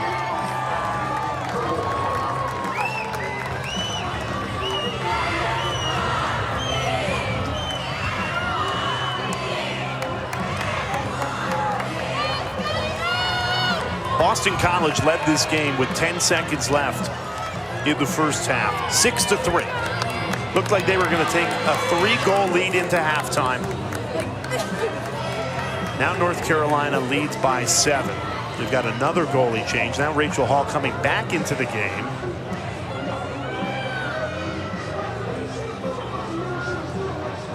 And this Boston College team, reigning national champions, they lost in this championship tournament a year ago in the semifinal. Went on to win a national championship, so the road far from over for Charlotte North and this Eagles team. But they still can't get over UNC in the ACC tournament. They're good in the NCAA tournament against the Tar Heels, but going to fall to 0-7 against this Tar Heels team in this tournament. Sydney Scales went down a moment ago. Dana, any update on the star sophomore defender? She is back on the field. She's got ice on her left ankle, it looks like, but I did get a little bit of a smile out of her, but she's back on the sidelines cheering on her team. Okay, it looks like she's on crutches, too. Yeah, you said she was on the field. I'm like... On crutches. I left that important detail out. On the sideline on crutches, okay. Because I'm like, where is 45? That would be incredible. They will hope that she can recover for the NCAA tournament. A huge part of this defense. Yeah, she's a big factor and usually guarding one of the top players on the opposing team. So they'll hope to get her back to health soon. I think the most troubling thing for BC when they're going to look back at this game is that third quarter run. 11 goals scored, starting to bleed into that fourth quarter as well. 11 straight goals for UNC. They weren't able to stop them defensively or have an answer offensively. But those are the things that this BC coaching staff is so good at. They've taken the losses, and they haven't had that many of them over the last couple years, and they've learned from them and gotten better. And they're really good at adapting on the fly and adjusting the game plan. You've seen it happen throughout the season, but it's only really a loss if you don't learn from it. What's interesting, though, is that this BC team looked unstoppable last week in Notre Dame. Their offense was unbelievable. Just the sharing of the ball against the UVA game in that semifinals. A great job. They handled Virginia Tech, who was a strong team, but I thought coming off that semifinal performance that they would have been put a better fight against this UNC team. And you have to credit UNC because I think their run responding after halftime was pretty remarkable. Do you think that if this game was played in South Bend on Tuesday, instead of the 6-day layoff and here in Chapel Hill, it's a different score? Maybe. I mean, I definitely think that UNC has the advantage of getting the home field. I mean, we talked to all the coaches about the way that the ACC tournament was set up this year, that Notre Dame was going to be the host, and then whoever was the highest seed remaining would host this championship game, that they had an advantage. It's a lot of travel. It was a hard trip to get out to South Bend. You come back, and then this BC team's got to go back on the road again. So the home team does have a special advantage there. So I think it would have been closer. I think the Tar Heels have an advantage too, Sheehan, when they call their home field the Lamborghini. Something to note, they have a name for Durrance Field. It's called the Lamborghini. Why do they call it that? Because they play really fast on it. It's a little slick tonight, but they do have what they call Harley days, which are their practice days. So they want to work hard on the gritty Harley days so they can ride smooth and play well on the Lamborghini. Interesting. Yeah, no, very. 30-game home winning streak. Last loss was to this Boston College team back in 2019. You know, Sheehan dodged my question, Dana, so you have to answer yes or no. If the game was played Tuesday night in South Bend instead of 6 days later in Chapel Hill, do we get a different result? That's a really difficult question. I'm gonna say we do.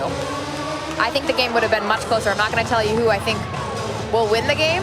You said maybe. I said it would be a lot closer. I think it would be a lot closer. I think who would win either. I agree. I'm with Dana. Boston College was operating on a lot of momentum. You seem to have an answer. What do you say? Go ahead, Jay. Let's put him on the hot seat. I think if North Carolina plays like they did in the third quarter, there's not a team in the country that can touch them. Their A game is better than anybody else's, and they've shown it time and time again. And they're like a cockroach. You can't kill them. You know, Notre Dame goes up 5-0 in the semifinals. They end up winning that game. Down 6-3 here late in the second quarter. Going to end up winning this game by 7 or 8 goals. Just feels like the team of destiny right now. Certainly will be in the driver's seat. Tomorrow night, Selection Sunday, 9 o'clock Eastern Time. Men's and women's combined selection show on ESPNU. Hey, North Carolina is the #1 seed. There is no surprise there.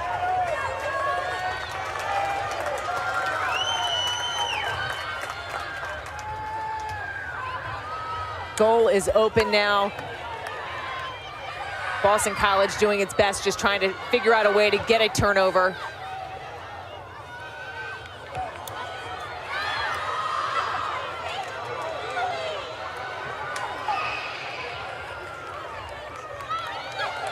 UNC can utilize the entire field. The shot clock is still in effect, but they don't have to keep it in a certain area.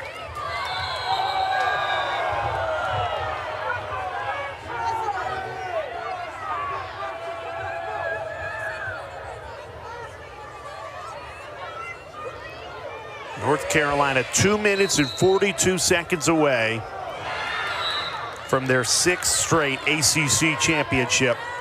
Boston College, the wait will continue for their first ever conference crown.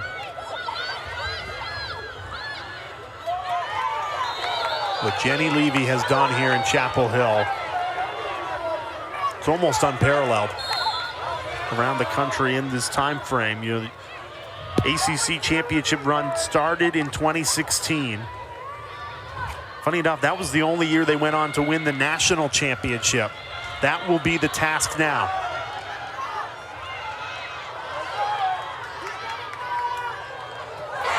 Weeks pulls one back. Cassidy Weeks notches her 2nd goal. Cassidy Weeks, who was on fire in the semifinal game, 6 goals and assist. Finally gets a connection here. Charlotte North gets her streaking across the center of the field. Just a little too late for Boston College. But a necessary goal, I would argue. I mean, at this point, if you're Boston College, you're just playing for your pride and your seeding. You keep on fighting to the end. I mean, they've got to climb back. The last thing, and these teams are so well coached that they're not going to give up no matter what the score is.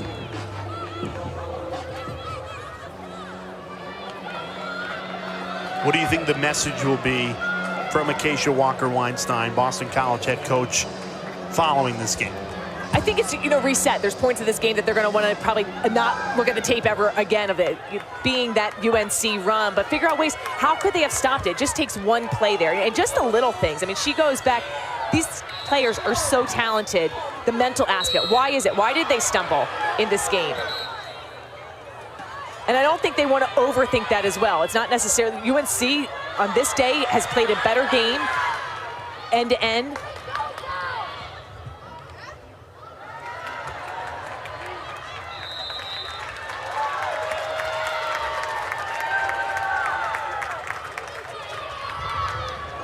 Marino going full field. Ortega on the other end. The extra pass, open goal. Caitlin Wurzberger clinches a 6th straight ACC championship. Marino, she's going full field for this sprint and celebration. Can't miss a piece of that action. I mean, her saves have been amazing. The clearing is unbelievable. And Jamie Ortega's catch as well. Wurzberger with the finish, but love the reaction of the entire team on this. But what an unbelievable pass. A 50-yard clear. And as soon as she released the ball from her stick, she's running to the offensive end. She had that much confidence that her team was going to score.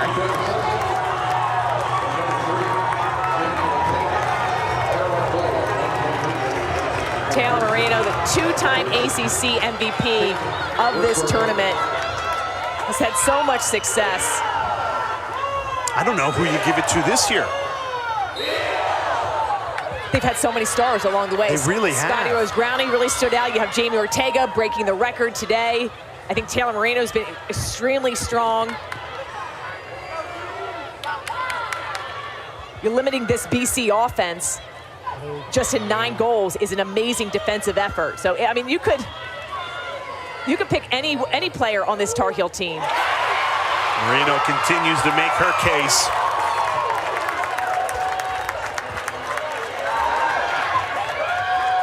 Coming up right after us, all ACC, Dallin Cuff, Rachel DeCecco in the studio to close what has been a terrific ACC championship. Started in South Bend. 8 games later, it finishes in Chapel Hill. Number 1, North Carolina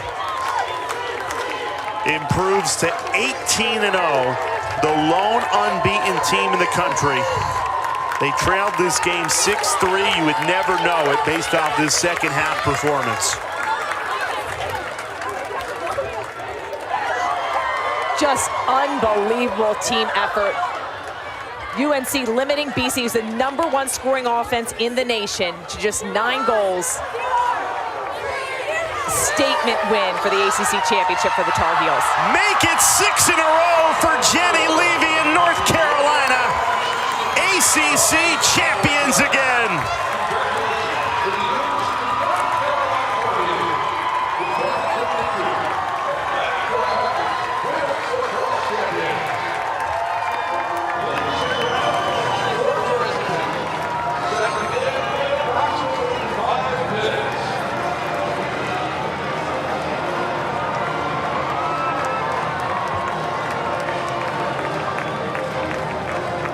There's Taylor Moreno with the ACC championship trophy. 6 straight seasons that will go to Chapel Hill. Will stay in Chapel Hill this season. And Dana Boyle with Jenny Levy now. You can put on the new hat. Yeah, double hat, double hat. So 6 straight ACC championships. Why is this one different? I don't know if it is. It's just this team. I wasn't even thinking that there was a 6. I just was thinking about today. I'm so proud of my athletes. I mean, BC's an amazing team. They made some adjustments at halftime, and they're incredible. And they forced us to play a great game in the second half. And credit our student athletes for just being amazing little humans. I love them, and they're just so proud of them. And I'm excited, to see what they do in the future. And a lot of that love extends to the defensive end, but Taylor Moreno, she's incredible. I mean, you held Boston College to under 10 goals. What about the defense? The defense is amazing. They give her stuff that they can handle, and they did a great job today, made some adjustments. So do you mind if I get in the line? Go ahead. Congratulations. Jay? Jenny Levy with that ACC championship, now 7 to her name, 6 of those in a row. She passes Maryland's Kathy Reese for the most ever ACC titles as a head coach, and she did this in convincing fashion. A lot of milestones made for this Tar Heel team. Unbelievable. Number 1, number 2 showdown, but the Tar Heels showing why they are the best team in the nation. Final score 16-9. Number 1 North Carolina wins another ACC title. For our terrific crew, let's get all ACC started in studio.